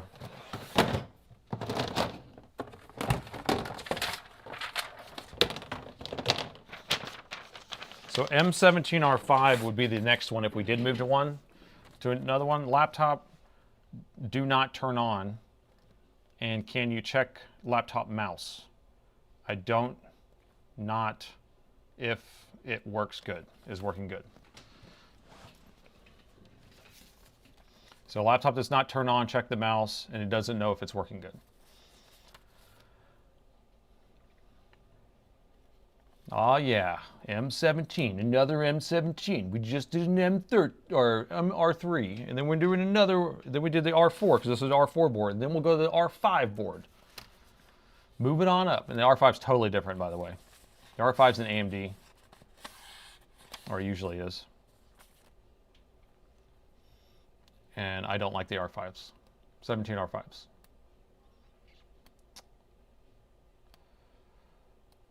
Oh, come on, vote. 152 people voting. We're at 55% to 45%. If you want to move to another laptop or if you want to finish this one.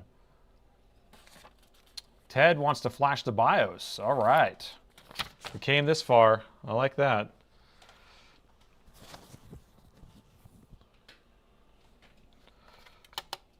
I'm surprised not that many people are voting. This is crazy. Vote, vote, vote. Dave, you're my moderator. You have to go to everyone's house and make them vote.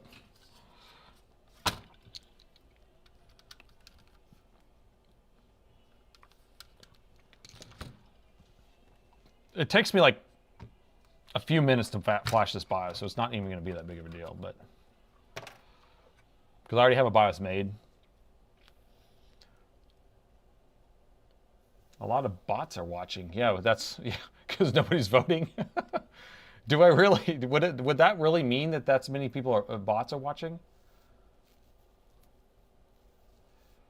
That would be funny. Yeah, it's almost 50-50. Okay, I'm gonna start flashing the BIOS while y'all are voting because it's gonna be by the time y'all vote. It takes 2 seconds. Come on, it's not a lot of work. It's not hard work.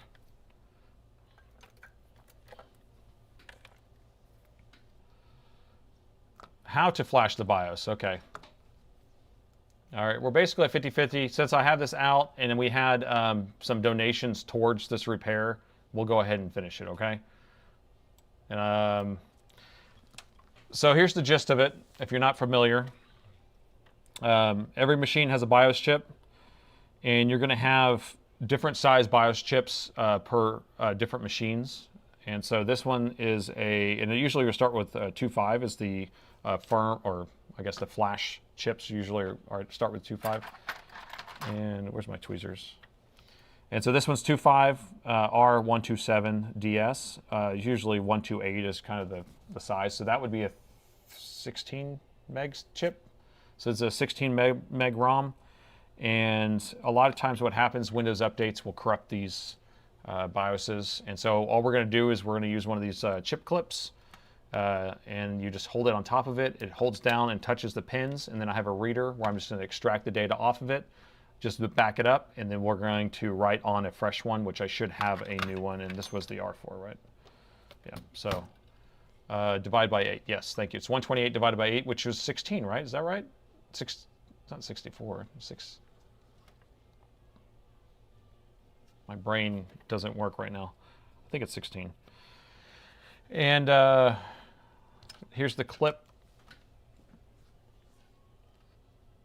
Yeah, the votes are too close to call, so within the margin of error. So this just goes like that, and it fits over the chip like this. I have pin 1 marked here. Pin 1's that dot there, so we're going to hold it in this orientation, and I'll just press it down, okay?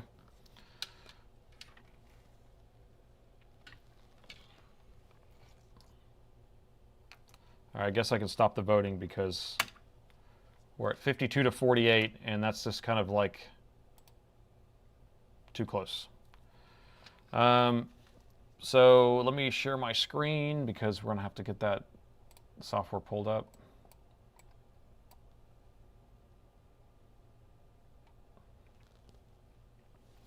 Maybe we can do these other views here. Does that look good? Can everyone see? I can't see the chat right now with the window up the way it is, so I'm just going to warn you. So what I'm going to do is I'm going to put this on here, like so. I'm going to press down, and then I need to detect it. And it detected it, and if we can remember what it was, 127DS, and it's an SOP. So that's our chip right there. We're going to read it. It's a small chip, so it's really fast. We're going to verify it because sometimes it doesn't read it well, so we just need to verify. So we're basically reading it again and verifying against what we have in the buffer. So now I can save that off as my customer's number here. Just 25747.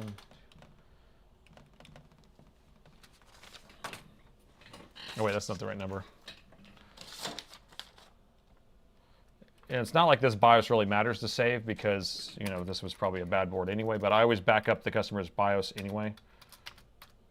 Just my routine. And this is, it's actually a 17R4, so I probably should have named it that. Even though his other machine that he sent in was a R3.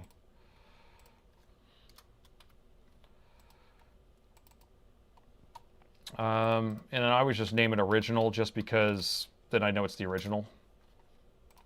All right, so we got that saved off. Now we need to find a new one to load in here, and I can just go through all the ones I have and just find one that I've already fixed.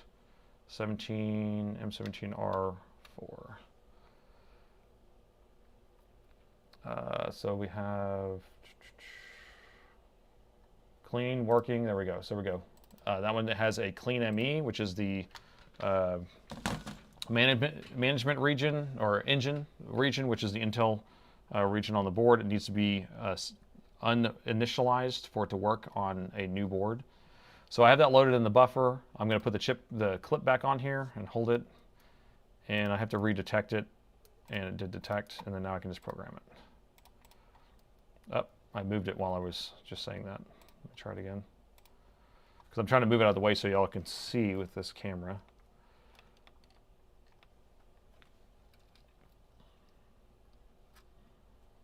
But of course I'm blocking the camera view because I have to hold this in place without moving it. Okay, let me detect it again. Good. And program. So it's going to erase the chip first. It's going to write the new file or out of the buffer, and then it's going to verify the buffer. And if this works, it works. If it doesn't, it doesn't. And we just checked it off the list. That's kind of how that works, because all the symptoms did point to some sort of firmware corruption. It's a common thing that happens on a lot of machines, especially since Windows Update. I moved because I'm talking. If you move at all, then you have to start over. So I need to focus. Stay still.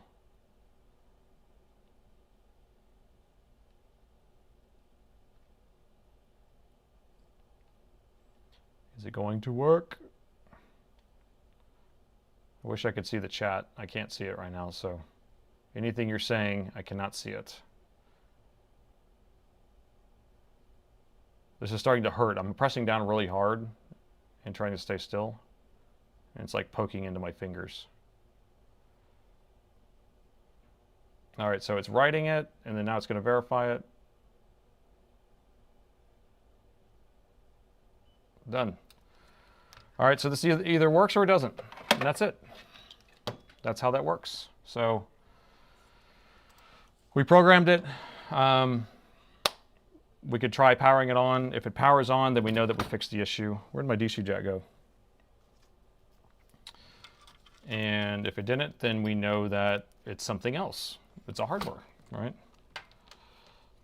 So EC chip is responsible for this first portion here, 0.02, and then after that, when you press the power button, it reads the BIOS chip and then tries to turn the machine on. And we will look at that now. Power button pressed. 1.17. And if it goes back up to 128, is that what it was, or 1.24? See, we're at higher amps already, right? 144? Isn't that higher than before? Or is that the same? Do you guys remember? 152, that seems higher. I'm gonna let it sit here. It should turn back off again and then come back on again. 129, I like that. 144. I like that it's moving around instead of just staying in one spot. And now we're at 1.18. Oh, it was 25 watts before, you're right. I don't have the screen hooked up, so that's going to take away some of the power. But now it's just hanging there still. And this is still cold on that side.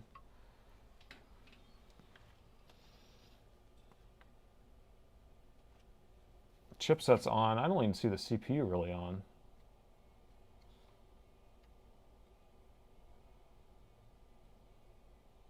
Interesting. So the chipset's on.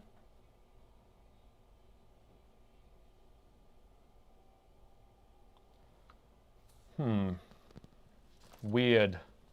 Weird. Let me measure some of these power capacitors behind here.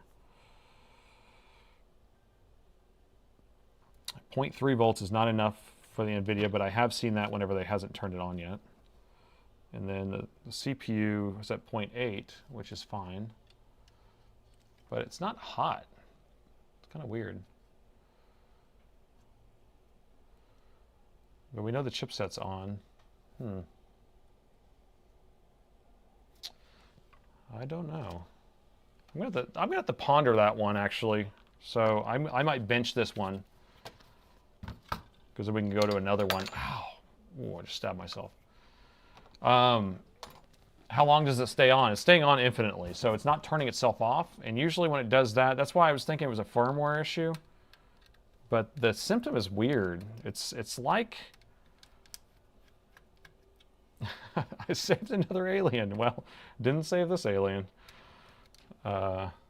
It's kind of a strange one. I don't know. I got to think about that.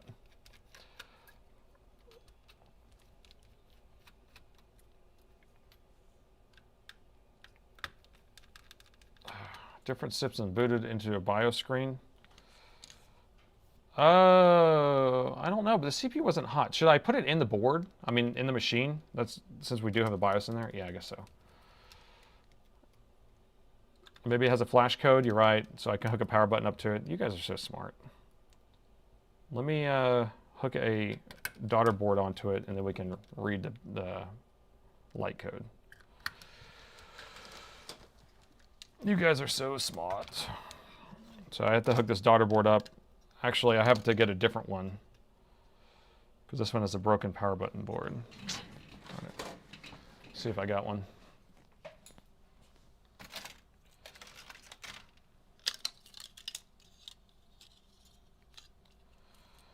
Well, I do have power button boards, but they're busted. Like this one has a couple shorted components on it. I don't know if it prevents the board from turning on there or not. We need to fix this latch in order to read this. But essentially, we won't be able to see the power button have its light code if we can't connect the power button. And we need to get this daughter board connected. I have one here, but this one, I have both of these USB chips are shorted. I just kind of have this one off to the side, and eventually I'll change that out. But this thing has integrated RAM, integrated CPU, integrated GPU, so there's not really much you can unplug. So that's kind of the main issue when you're working on things like this.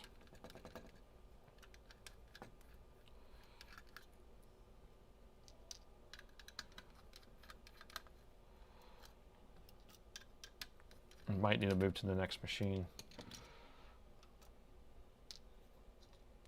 Dave doesn't, wait. You don't, oh, okay, Mark doesn't work on anything older or newer than 2008? That's pretty funny. That cracks me up. Okay, so maybe I can move this little latch over and then we can just go with that. Let's see if that's going to be doable. So maybe we can steal this latch since we know that this one's no good.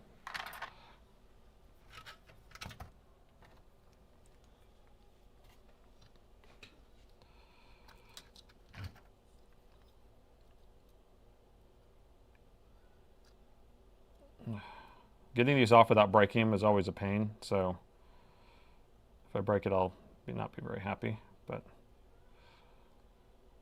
come on. A lot of times what I end up doing is I just kind of break these wings off on the edges, but there we go. Get the slide off, okay. Got that one out. And it just went back on. No, don't go back on. All right, so now we can move it over to the customers.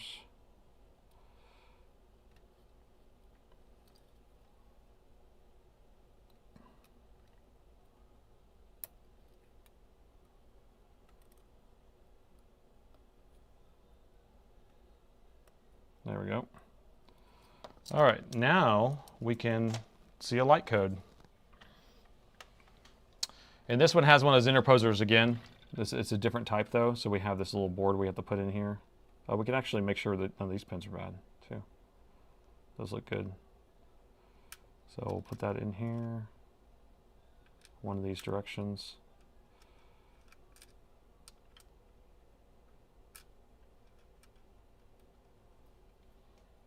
Which direction is it?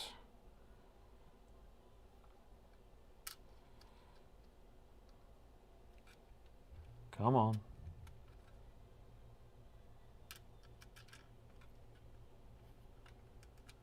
There we go.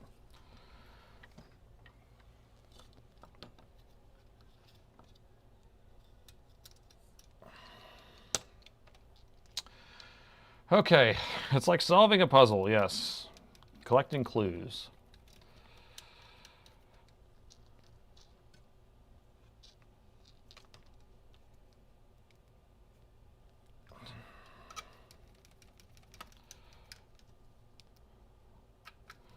All right, so I'm going to connect the power button up. We're going to try to plugging it in on the bench again. We don't necessarily need to put it in the machine, but we could put it in the machine, and then we can see the light. Actually, let's just put it in the machine since we're doing the whole due diligence.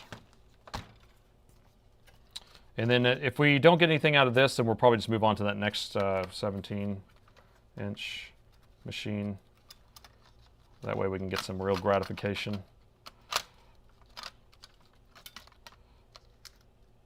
Because we don't know what's happened to any of these machines, any of these boards. And whenever a machine just fails, it's a lot easier to fix than if someone's tried to fix something in the past.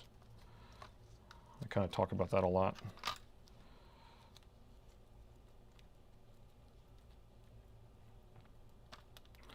I've actually thought about buying a non-working machine on eBay, but now people are sending those into me all the time.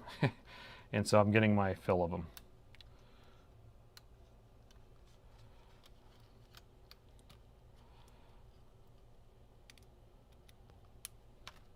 Okay.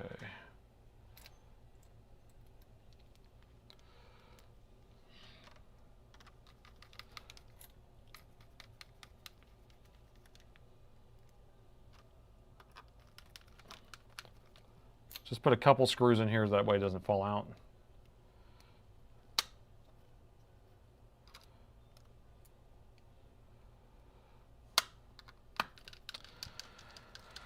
Okay, I actually hooked up more than I normally would, but I like to kind of see what's going to happen here. Since we did put the new BIOS on there, we have the power button hooked up. If it starts charging the battery, we might actually have a little bit better results too. I have the battery plugged in. Look, it's jumping up and doing charge current. See 0.2, and then it should jump up to, I don't know, 2 amps or something, 2.5 amps. So it's doing pre-charge current.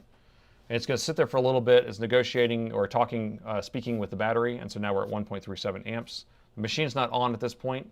It's going to be just charging the battery. So when we do turn it on, it's going to be a higher wattage. So we need to take this wattage, 27 watts, and then add that to whatever our 25 watts that we were seeing earlier. I'm going to press the power button, see if we actually get power lights.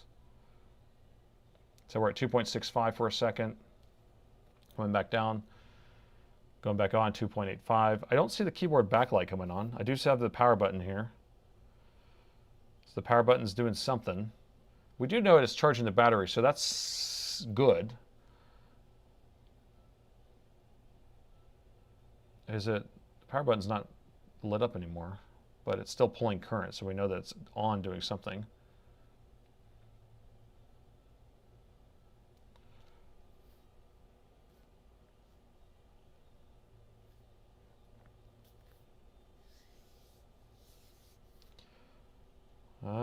Okay, we do get a blink code. Yay! Okay, so let's read what this blink code is.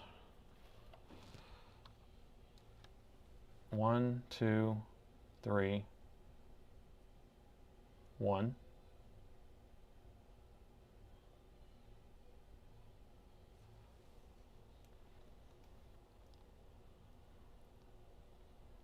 Right? 1, 2, 3, 1.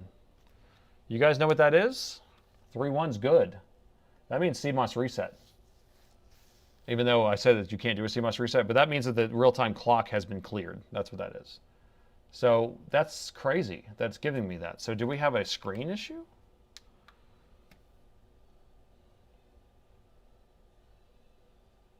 Now we're at 3 amps. For a second at least. So we should be done with the blink codes, but what do we have now?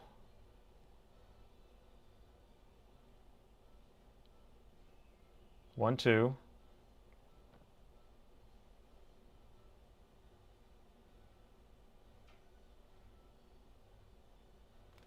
2, 7, right?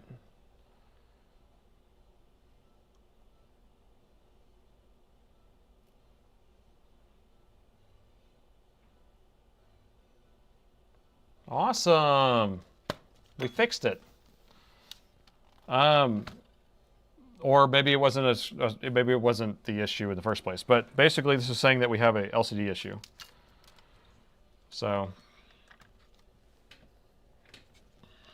2.7 means bad screen or bad display or can't detect a screen or something. So let's look at the connector here. So the connector on the board looks okay. We'll check that fuse.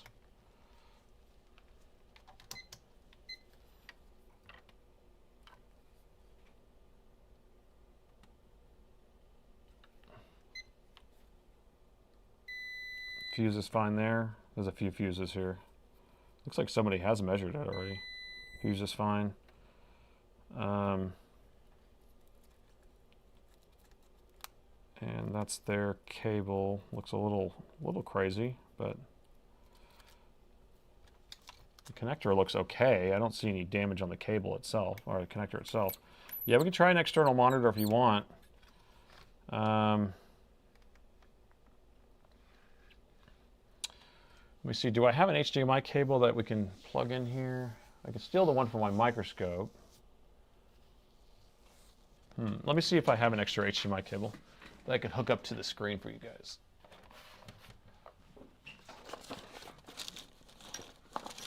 Thought I did.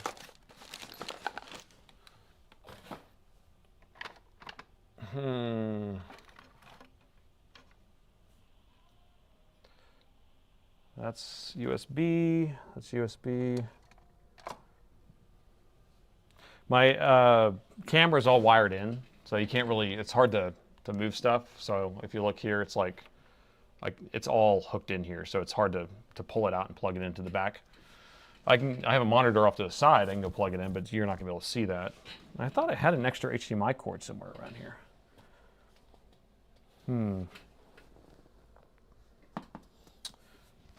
Sorry.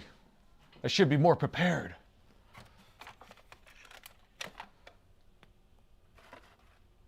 I swear I had one somewhere. I'm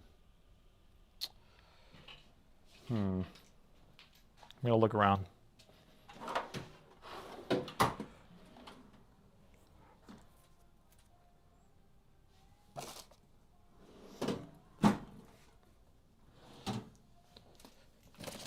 Here's a drawer full of wires. There has to be an HDMI wire in here, HDMI cable.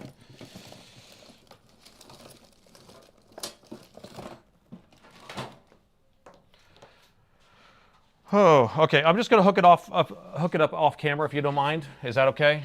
I'm just gonna, because I have a bench over there. I have no way of showing you, but I'll be right back.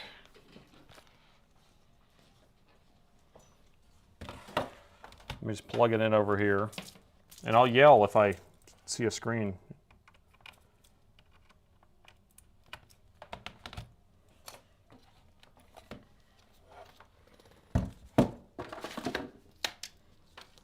Okay, plugging it in now.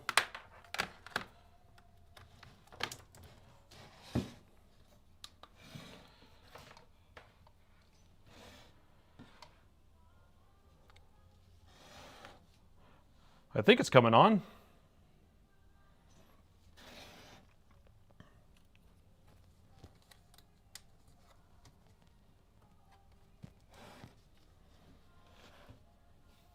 All right, I got the 3-1 again.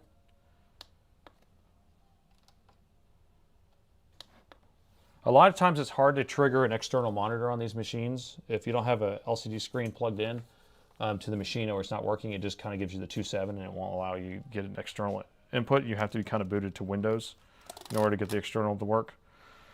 So that's not working for me. It's kind of what I figured. So the next best thing is I can hook a different LCD screen to this, or we can just move on to the next machine. There's going to be some sort of LCD issue here. I have test machines, so I can go grab one of those. I don't really mind doing that if you guys want to go that route, or we can move on to the next machine. I don't really mind either. Uh-oh. I almost hit the exit button on my stream. It's a good thing it asked me, are you sure you want to cancel all streams? All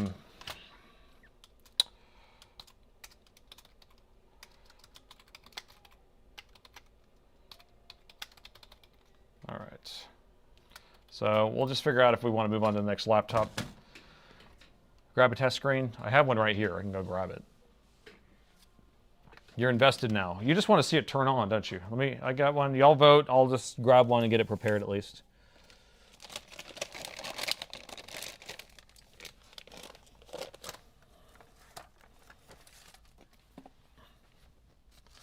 This is, let's see, what model? Got a stack of screens here, so got to figure out which one's which.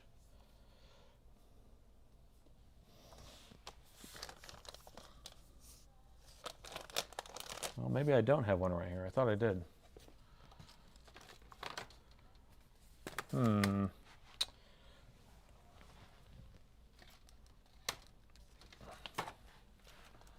remember the setup on this. Is this the right one? Looks like the right one, right? But this is a X17. 64% of the people say, okay, cool. We are invested. We are invested.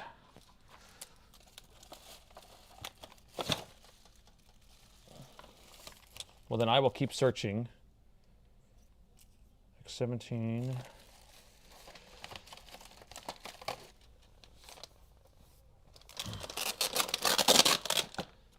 Ah, there it is. I knew I had one over here. Is that right?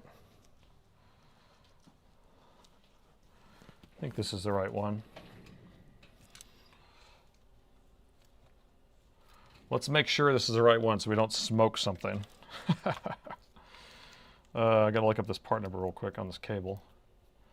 Hey, thanks for the donation.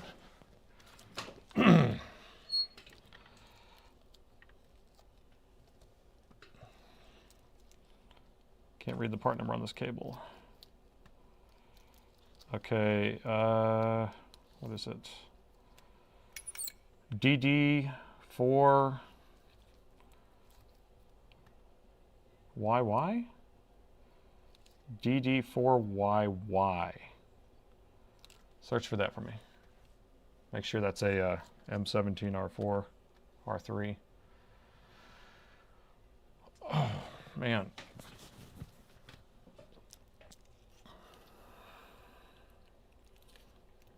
DD4Y, or is it VY?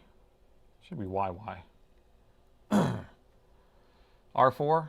Is it M17R4? It needs to be the M. It can't be the plain 17. It can't be the... Okay. All right. Money shot. It's going to start some smoking now.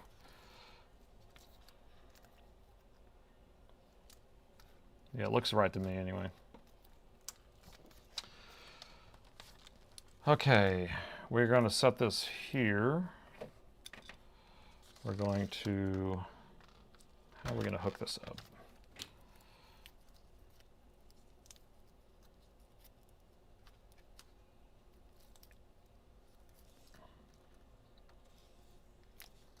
This goes this way.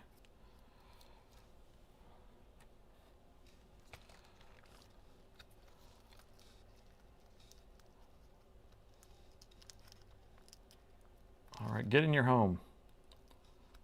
Get in your home. Did y'all see that new Adam Sandler or the Happy Gilmore? I haven't seen it yet. I heard it wasn't as good as the first one. Okay, spinny, spin, spin. We have it plugged in. Now we plug in our power. Let's see if we get it going.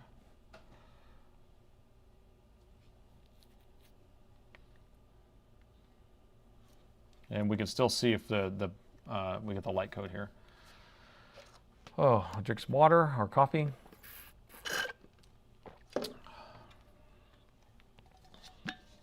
So we have a blink code. And that's just a CMOS reset. Turn it off, turn it back on.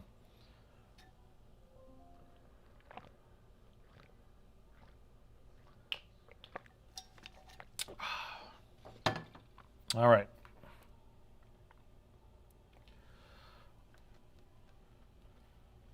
Looks like we still have trouble in paradise. So we still have our 2.7. So screen, cable, not the issue. So whenever I have this happen on this machine, there's a whole bunch of stuff to go down to look at. And one of them is just the LCD connector itself, but the LCD connector itself looked okay. But we can look at it kind of at an angle if we want.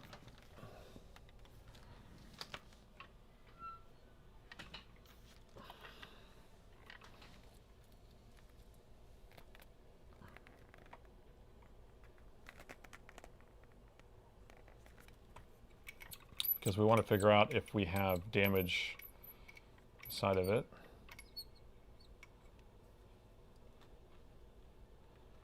I mean, it looks okay, right? It's not too wompy. Sometimes you'll see kind of a hump. But all the pins look pretty good. So I think we'll move to the next thing, which is the VDD. Powers the screen itself. So, excuse me, gosh.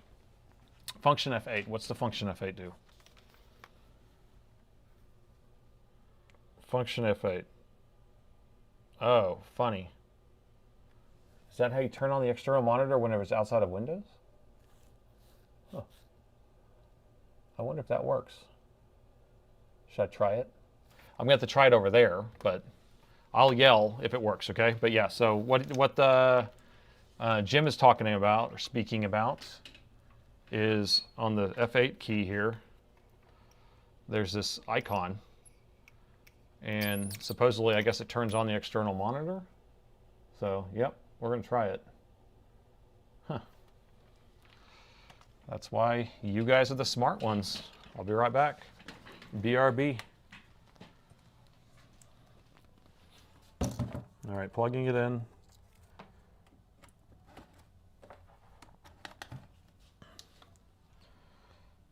FN F8.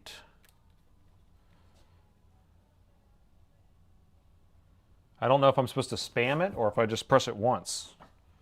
I have no idea.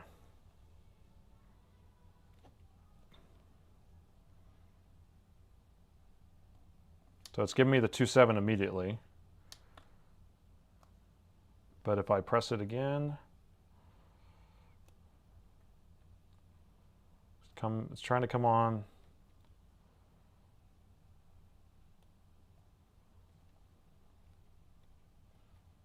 Yeah, it's not doing anything. I think that's only a Windows thing. Yeah, it doesn't do anything. I've literally fought with Dells trying to get the external monitor to come on outside of Windows, so I'm not surprised. It's okay. It's okay with me. But we're committed. So I'm going to show you all how the LCD circuit on this one works. There's a VDD circuit that powers the screen, and so if we're getting a 2.7, usually means that the VDD is not making it to the screen. So we'll be able to figure that out in 2 seconds. And I actually have new chips for that, because I fixed that before. What is going on here? I think there's a BIOS setting for it. Oh, probably. What is going on here? What in the wide world? Oh, I have a screw here. Ah, the secret screw. Okay.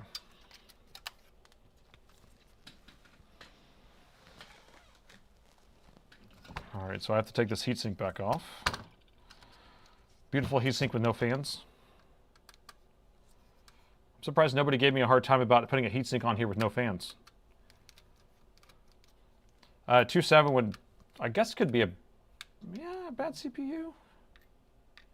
Well, not generally. So the machine, when it powers on, it uses the Intel graphics, unless it has it set to hybrid off, which means it always use the NVIDIA, but we flashed the BIOS with a fresh BIOS, so that would have fixed that issue. All right, so let's take a look at our LCD power circuit, and you guys can learn. So here's our LCD power circuit, and somebody has been here or not? Somebody's done something, I feel like. So This is our, this chip right here produces our VDD, which is the powers the circuit board inside the LCD screen. So you have a circuit that powers the backlight, which is the full 19 volts. And so that's why whenever you plug in your LCD cable with the battery connected or with it plugged in, these 4 pins or 3 pins right here actually have the full main power rail, which would be battery voltage or AC adapter voltage. And that's why you don't want to do that. But this one comes on. This is an enable pin right here. And so you have to have 3.3 here in order to pass the 5 volt through. There's also a fuse right there, so we can check that fuse.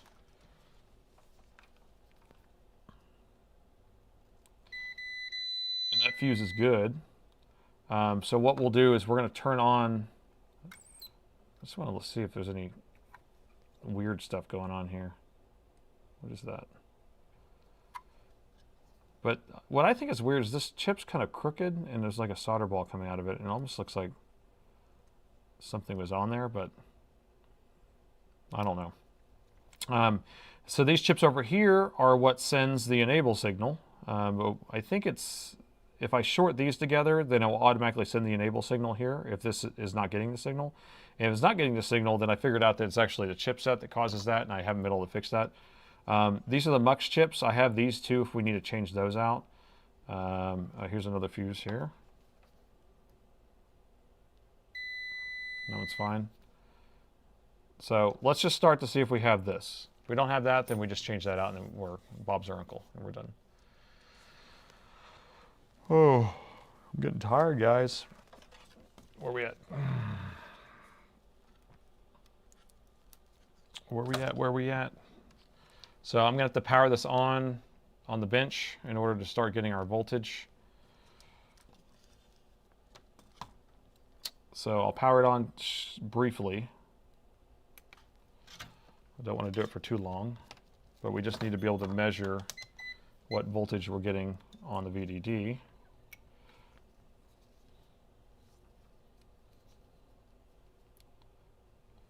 And we're not getting that, but we do have it here. Okay, cool. I just turned it off real quick. Sorry if you didn't catch that. So inputs here, 3.4 volts is here. Outputs here, 3.4 volts should be here. This chip should be turned on. We should get voltage here that turns this chip on. That allows the voltage to pass through. I measured here quickly. We do have 3.4. I measured here. We don't have 3.4. Okay? We didn't have the screen plugged in, though, so that negates anything I just said. So let me plug in the screen. Because, of course, it's not going to send voltage there if it is not detecting a screen. So let me plug this in.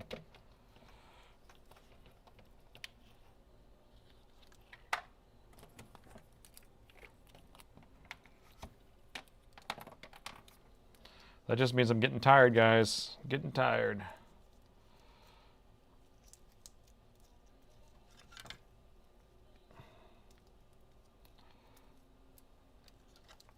Yeah, it may be a bad chip, but we're going to figure out if it's getting its enable signal.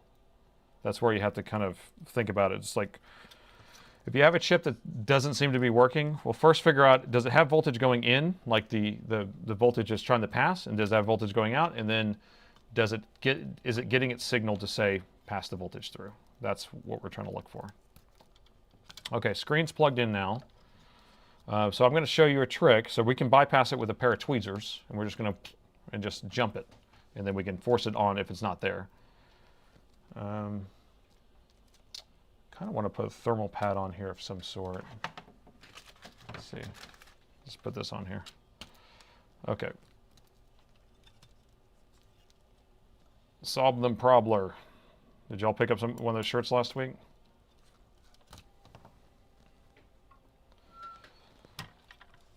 Okay, let's measure.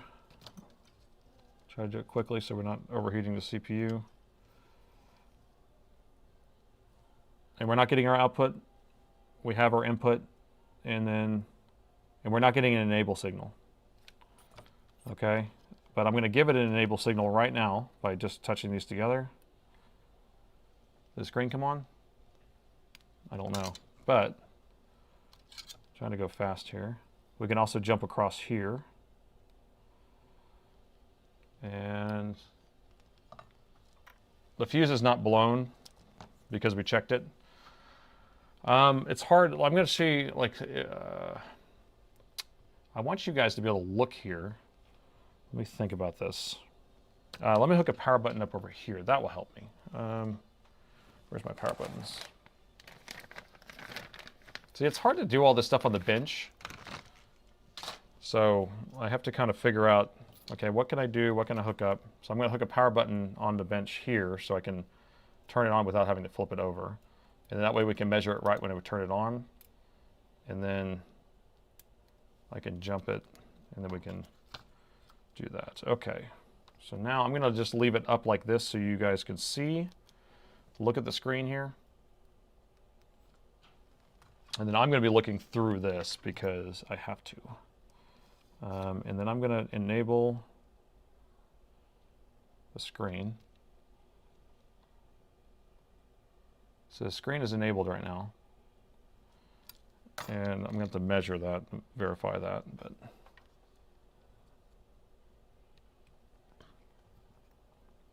okay, I'm holding the probe on that 5-volt output. I'm jumping it. We're getting the 3.4 output. So we actually are getting voltage now. And so what I did on this, you could do it 2 different ways. But what I did to verify that the chip is working is, so you remember we have this is the enable pin. This is the 3.4 going in. This is the 3.4 coming out. We're not getting it here. So I can just jump across here and then we'll be sending the voltage there.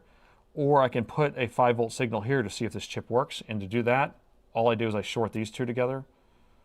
And then that sends the 5-volt signal there. And so that's what I did a second ago. And I measured the output. And right as I shorted those together, the chip turned on and sent the output. So what does that mean? It means that the chip's working. So the chip's not the issue, which means it's bad. It's a very bad thing. So anytime I've had this happen, because I've had this happen on this board before, and I'm getting thermal paste all over me.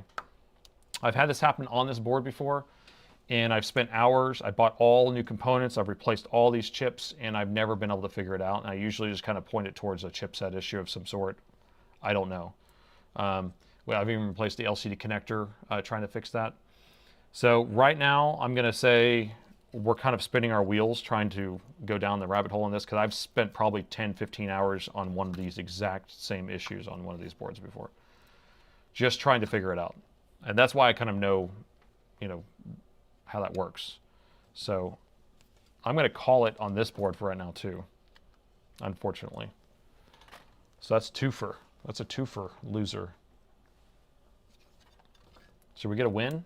We need a W, guys. We're at 2 hours and 45 minutes, and I haven't had a W yet.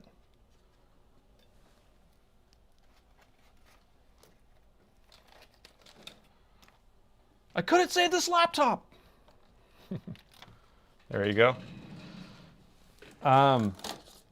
So we have that other one that you want to work on, or that y'all voted on. I also have an X15 that needs a choke replaced to fix the keyboard. We can't fix them all, I know. Yeah, unfortunately, what's really gets annoying is whenever I get sent these ones that 12 people have already worked on. And then, of course, you can't fix it. Sorry, I'm trying to get all this flux, or not, whatever, thermal paste off my hands. Yeah, I'll offer him a new board. We'll see. I mean, it depends on which board he wants. Those boards are expensive. It's unfortunate. So I have one or two, a couple different versions. Let me grab that other one, and then we'll go from there. I am running out of steam. You guys can tell probably the way that I'm speaking. I'm starting to kind of not be able to keep my stuff straight here. Large liquid metal, love it. LLM. Oh, what if I did something like that? Sure, that'd be funny.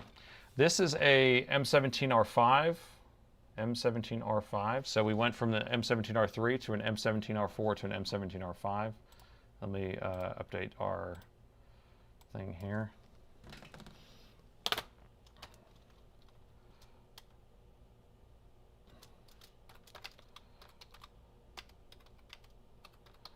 There we go. No signs of life, right? So, what is wrong with this one? We already read the message. It just says it doesn't turn on, right? Laptop no turn on, and check mouse, which probably means they broke the connector because they took it apart. And don't know if it's working good. So, keep an eye on the power meter. Yeah, I know it's getting late. So I plugged in the power meter. We got 0. You see how many amps? You see that? What are we supposed to have based on our other things we've been working on? I'm going to unplug it again and we'll plug it back in. It should jump up to like 0.02, 0.03, and kind of sit at 0.02 is what we want, right? So if we're sitting at 0, flat 0, it didn't do anything. That means that most likely we have protection circuit in play. It means that it's detecting a short somewhere and that it's just keeping the board from coming on. So hopefully those MOSFETs, the protection MOSFETs are just not turning on. And so we have a dead short somewhere. So we will open it up. Or the DC jack's not plugged in. You guys didn't think of that one. Oh, I got to put all these screws with the other laptop here. So what I do for all my screws is I keep them in this magnetic bowl, but then I have magnets off to the side. I just grab a few, throw them in here, and then I can pick them all up. And they stay bunched together. And so now I have the customer's screws together, and then I can put it in their bin.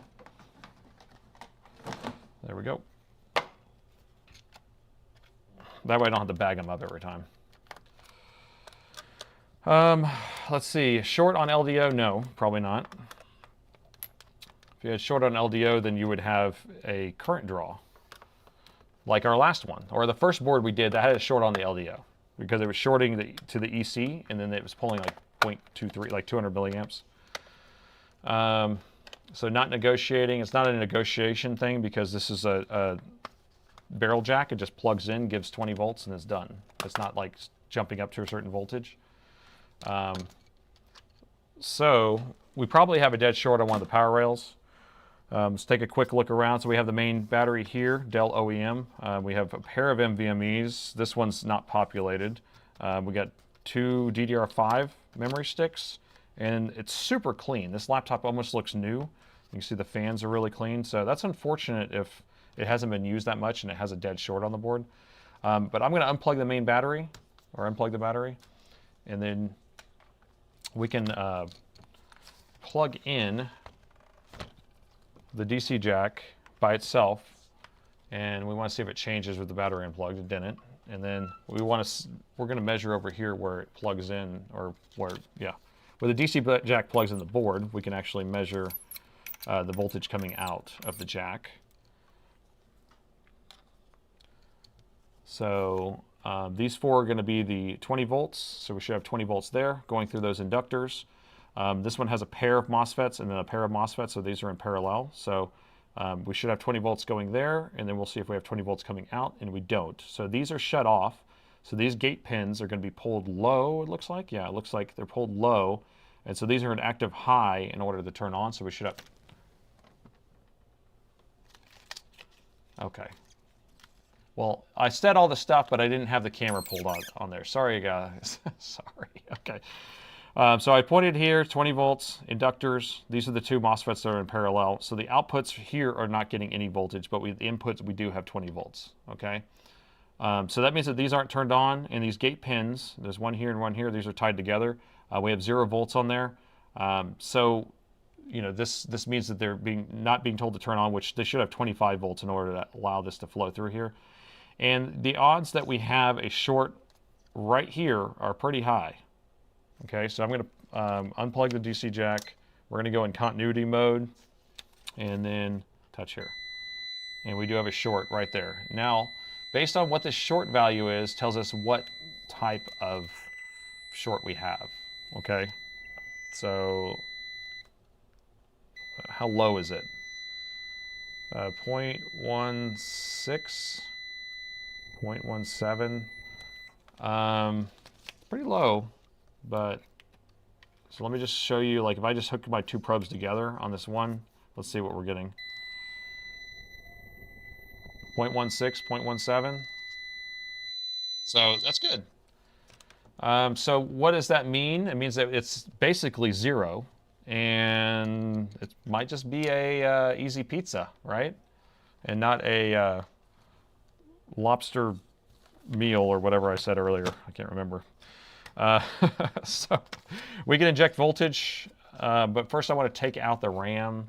I'm going to unplug some things before we start injecting voltage in this board. We do have the thermal camera still set up, so it's easy. I'm going to pull their data drive out, so that way we don't lose any data. And then we're going to unplug the RAM. Lobster dinner, that's what it was. An easy lobster dinner.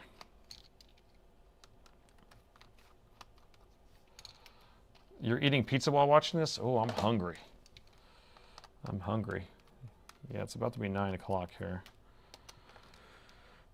I always get home and my wife has dinner in the warming drawer for me, which is nice. She's such a great lady. I'm going to pull this off so we can see. Oh, we're missing some screws back here. Evidence. Evidence. But we do have one screw here. But this has been taken apart. Okay.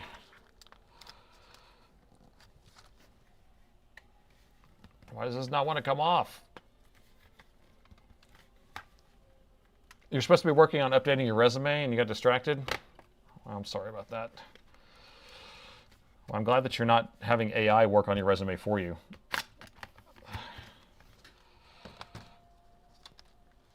I had it off for a second. Okay, there we go. No hidden screw that time. Okay. It just snapped. Okay, so the back is off. All right, this is probably good enough for us to... Oh, I told you I was going to take these out. That's probably good enough for us to at least do our first dose of voltage injection. So we will use our short killing device here. And I can just use a power supply too. I just generally use this because it beeps whenever a more than an amp's going in. And then I can play around with that. Let me find a good ground. Let's see. Where's a good ground? The clip 2. There we go. And so based on what our ohms rating is how many volts we should put in, right? So we're basically at 0, so we don't need much. Ohm's law says that voltage and resistance is all relative to each other, right, for power. So 0.6 is fine, 0.5 is fine. We're going to end up having a lot of current, probably 2 or 3 amps going through. And thermal camera, go.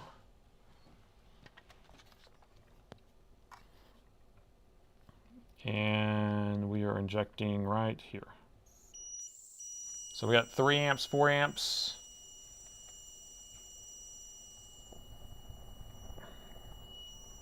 Some of those things are reflections, so ignore that. Let me move my hand out of the way. Uh-oh, lost my ground. Try that again.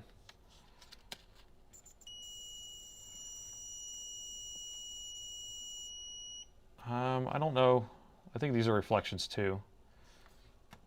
So you can tell, like, if I turn off or let go of the amps going in, then it would fade away if it was a actual heat spot.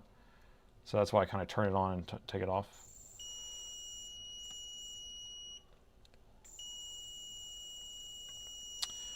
So this is going to be on the other side, or it's under the heatsink. So it's going to be CPU, GPU related. It could be a high side MOSFET, something like that. So we have to pull the board out. Yay! Yay! So excited.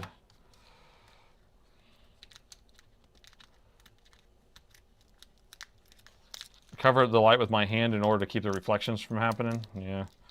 I usually just kind of tilt the thing, but it's because the laptop's, it's not just a motherboard on the bench. It's a little harder to do. So I'm just going to unplug all this stuff and we can get this board out and very quickly. Very quickly.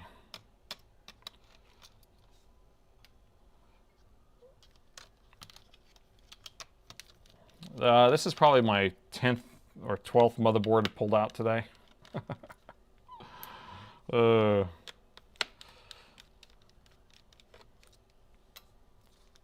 So it's not, you know, it gets old after a little while turning screwdrivers.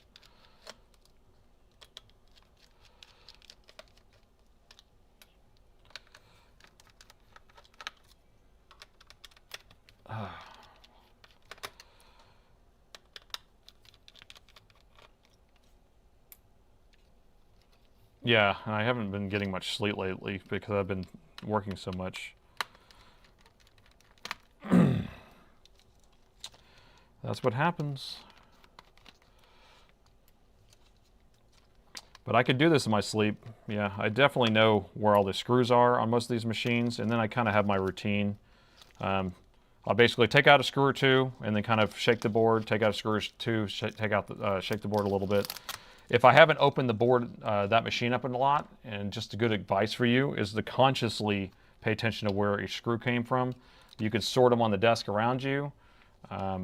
Or if you take one out that's silver or a different length and say in your brain, this one is longer or goes, you know, because you have to be able to keep track of that, because if you put too long of a screw in the wrong area, it's no bueno. Not as bad as on the older machines. The older machines would just pop right through the palm rest, and so you'd have all these little dents if you did that wrong, but this sucks. This is like almost a brand new looking machine. It's like so clean.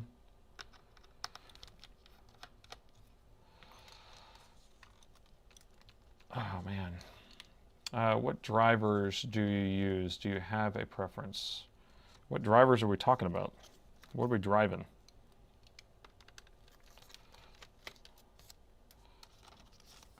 Can you specify what you mean by that? Would your wife pack you a lunch or snack for the video day? She totally would. Yeah, I mean, she's totally on board for that. What I usually do, my routine right now, is I go to the coffee shop right before this starts, and then I get like a harvest bread or banana bread or whatever, one of those like types of little things, and then a cold brew, and that way kind of gives me another hit at 5 or 6 right before the thing starts. All right, and the motherboard is out. And so let me take the heatsink off. So this is going to be a Ryzen, I think, machine. It's going to have like a Ryzen 7 or Ryzen 9 in it, I believe. I believe all 17R5s are Ryzen edition. This is the same board that goes into an M15R7. So the 15-inch version, but the R7 version of the... It's just weird that they didn't match the same numbers, but it's the same board. And I can just say I hate this board. It's my least favorite board because it fails a lot. I'm not a fan of the Ryzen chips on these, especially the monolithic drivers. That's what usually fail on these. But I know some people will say that that's good, that they don't end up burning up as much. But so let me just show you what I mean. So here's our CPU. It is a Ryzen 9, so it is one of the higher end. And then these are the monolithic, these are the packaged driver chips. So these are all power stages to power this GPU or CPU. And what I've seen is that these go out. I actually have more of these, but they go out a lot. And you'll never know which one it is. Because of the short is so low, it's not necessarily shorted through it and going through the CPU. It may be shorted on the low side, so you'll have two MOSFETs. You have a high side and a low side. The low side goes to ground, high side goes to the CPU. And so if it's shorted on the high side, then it's bad and you can actually damage the CPU. If it's shorted on the low side, it just goes straight to ground. But we're going to inject our voltage now that we have the board out, and we'll inject it on this side. And I could find a power rail anywhere. So the main power rails are going to be these capacitors coming in here, and we can verify that.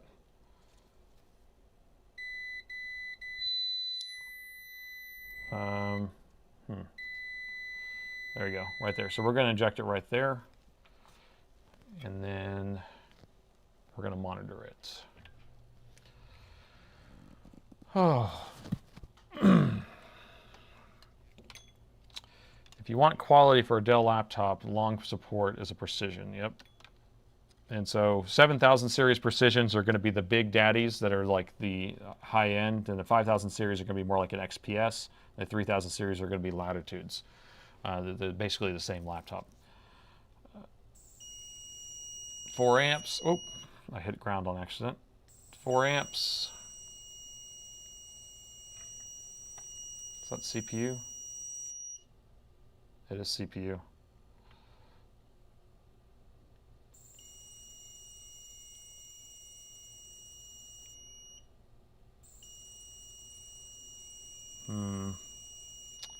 Okay, so one of these may be shorted, like we talked about, and shorting through the CPU, but the CPU could be bad because if the currents or if the resistance is that low, then usually it means that the CPU is bad. But we're going to bypass going through here because at this point it's coming through one of these. We don't know which one. Then coming through here and then going through this back to ground. But we want to bypass this, and then it will send all the current through whatever one's messed up. So all we have to do that, I'm actually releasing a video, I think tomorrow, that does this exact same method. But the ground is, I'm hooking the ground here. So right now it has to go through the CPU to get the ground. And so instead I'm going to take this and I'm going to put it as the output of one of these coils. And then that way it goes straight to it instead. And that will help you figure out which one of these are actually shorted. So let's do that. So I'm just holding it on the output of these coils, and then we will inject our voltage.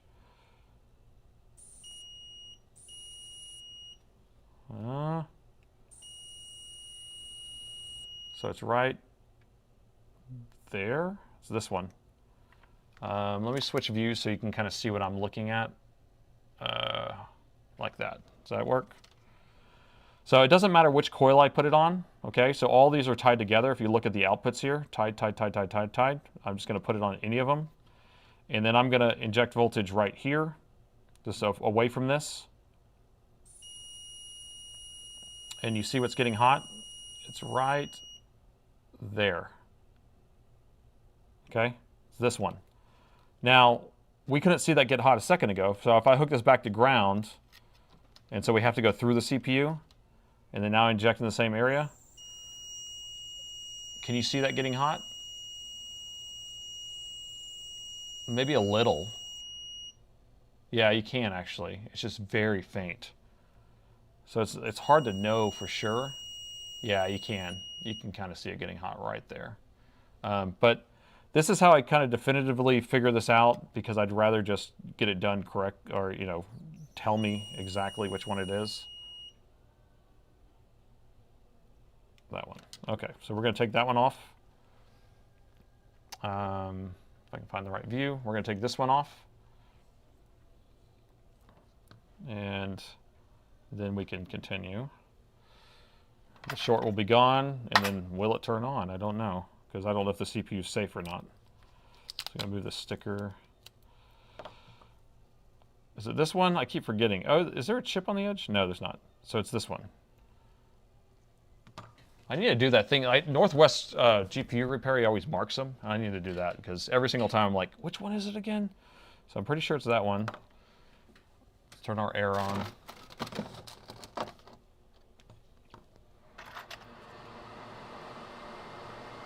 A little bit of fluxy flux.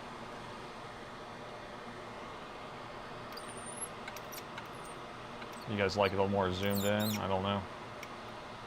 In your face.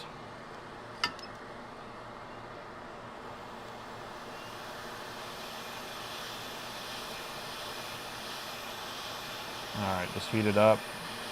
Again, these boards are thick, so it takes me a little bit of time to get the board warm enough. Yeah, it's the one in the middle. That's probably why it's like getting hot, right? All the other ones around it, keeping it warm.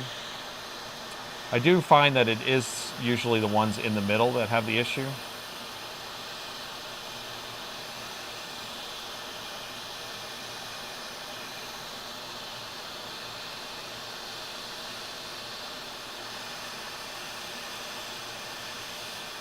Almost got it. Okay, so we have it off. Now, if you're wondering which chip this is going to be the MP's, excuse me, gosh, MP8694s. I have brand new ones of these, but all we need to do now is just figure out if the short's gone. And this machine still, it should actually come on because that it has 3 other stages or 4 other stages. The short is right here, and the short is gone. But let's see what the CPU is measuring. See, that's what the issue is. Let me turn off this air. So I feel like this is a replay of the exact video I'm putting out tomorrow, unfortunately. So if we measure from ground to our main power rail, we're fixed. We don't have an issue, right? It's open, or it's a high resistance. But if we measure right here on this coil, we're measuring 0. 0. Here, let me find a better ground. That's crazy. That's lower than we had a second ago. So these are what connects to the CPU, to ground, and that means that the CPU is shorted completely. So, yeah, CPU is dead. That's what that means. It's the coil that's dead? No, I mean, the coil is just a wire. It's just a coil of wire. So I measured on the output. Unless it's one of these are shorted on the low side and then coming back through and going back to low. We could try that, but I don't think they are.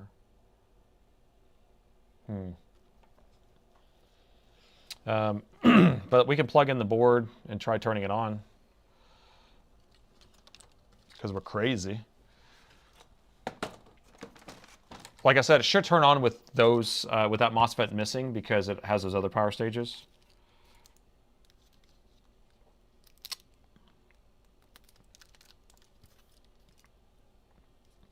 So we're getting no wins tonight, are we? We're getting a bunch of waste of times. But this is just how it is. I mean, it's funny, like I'll go through a bunch of machines that are like, win, or I'm able to fix it. And then I'll go through a bunch that are like, can't fix it. Or we get these weird things where it's like, we get 2 and 3 of this exact same problem, or exact same machine with the same problem.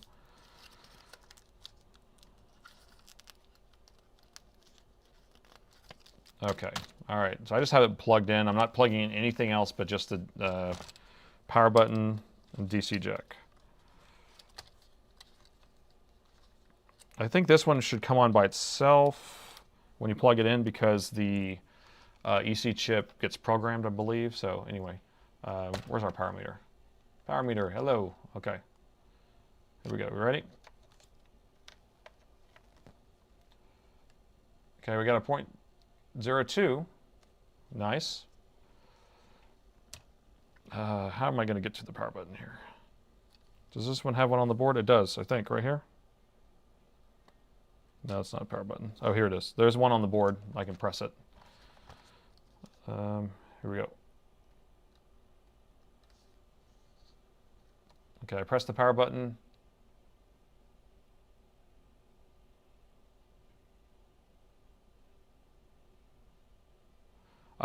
People are talking about my screwdrivers. These are just some cheap screwdrivers that we sell. So nothing fancy. This is a number 1, this is a number 0, and this is a T5 Torx. Those are the 3 screwdrivers that Dell uses, so I have one of each. I don't have a preference for them or whatever. It's just these are what we sell. Well, I'm pressing the power button. Nothing's happening. And is our main power rail present? I mean, it should be because we have 0.02 there. Main power rail's present. And then our 3 and 5 volts. Does it charge the battery? I'm going to plug in the battery and see if it starts charging. I think the CPU is dead on this. Yeah, so it's charging. Going at the 0.2, and it should jump up to 2 or 3 amps for charging. What multimeter do I use? I have all this link, like, well, not the tools, but yeah, I have the multimeter in the video description. This is going to be one of these UT161s. I had a D. This is an E. This one just has a higher count. What's good about this is it has a USB output, and then it goes to an application, and then I just kind of cut it for this thing there. RAM, yeah, it doesn't. I mean, I can put RAM in there, but it's not gonna. It's not even trying to come on. It should try to power on regardless, but because I don't have the screen hooked up or anything, but we're just trying to see if it's trying to power on. There's a little power button here. Let me see if we're getting voltage on the power button.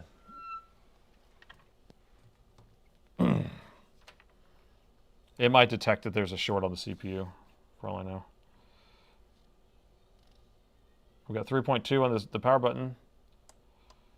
Press it. It's not pulling any current.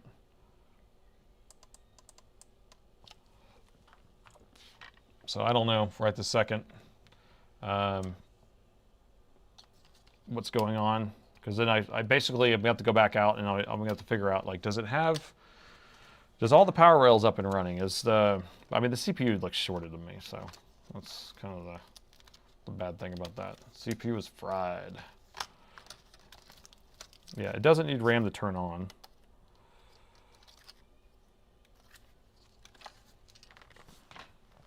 And this board looks so brand new, so why the heck would it be messed up like that? I'm just going to measure the CPU one more time. And let me grab another board. I want to show you what the CPU should measure, by the way.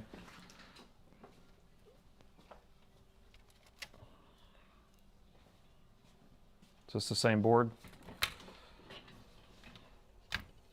Looks like the same board, right? This one has a bigger GPU, but kind of the same setup. Part number LA761. 761. So same board, part number, everything. Okay, so if I measure the resistance on one of these coils going to the CPU, this is resistance at 5 ohms. Okay. Now, if I measure the resistance on this CPU that just had a MOSFET, by the way, shorted going straight through it,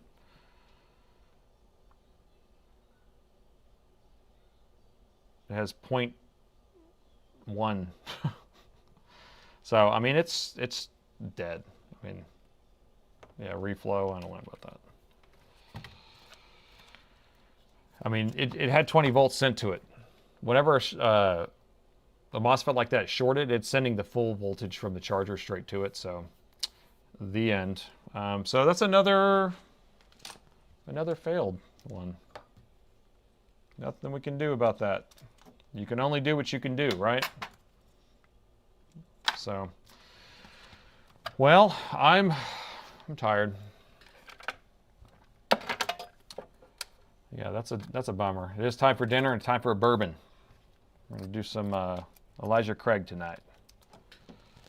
Maybe I'll do an old fashioned.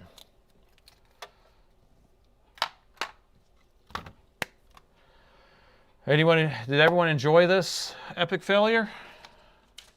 Dave, you tuned in the whole time, and I don't want you to feel obligated to stay the whole time, Dave, because I know that you are such a committed moderator. Thank Dave for all his help tonight. And but if you ever have to go do stuff, you know, that's not a big deal.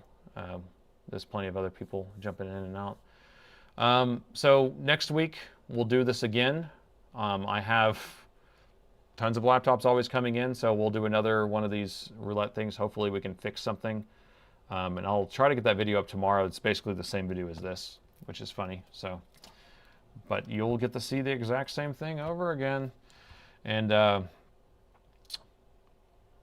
what else? Oh yeah, and then remember I have the shirts linked in there if you want to take a look at my shirts. And make sure you subscribe to the channel, which you probably all are because you're here. And I really appreciate each and every single one of you. And thanks for watching. I saved another laptop.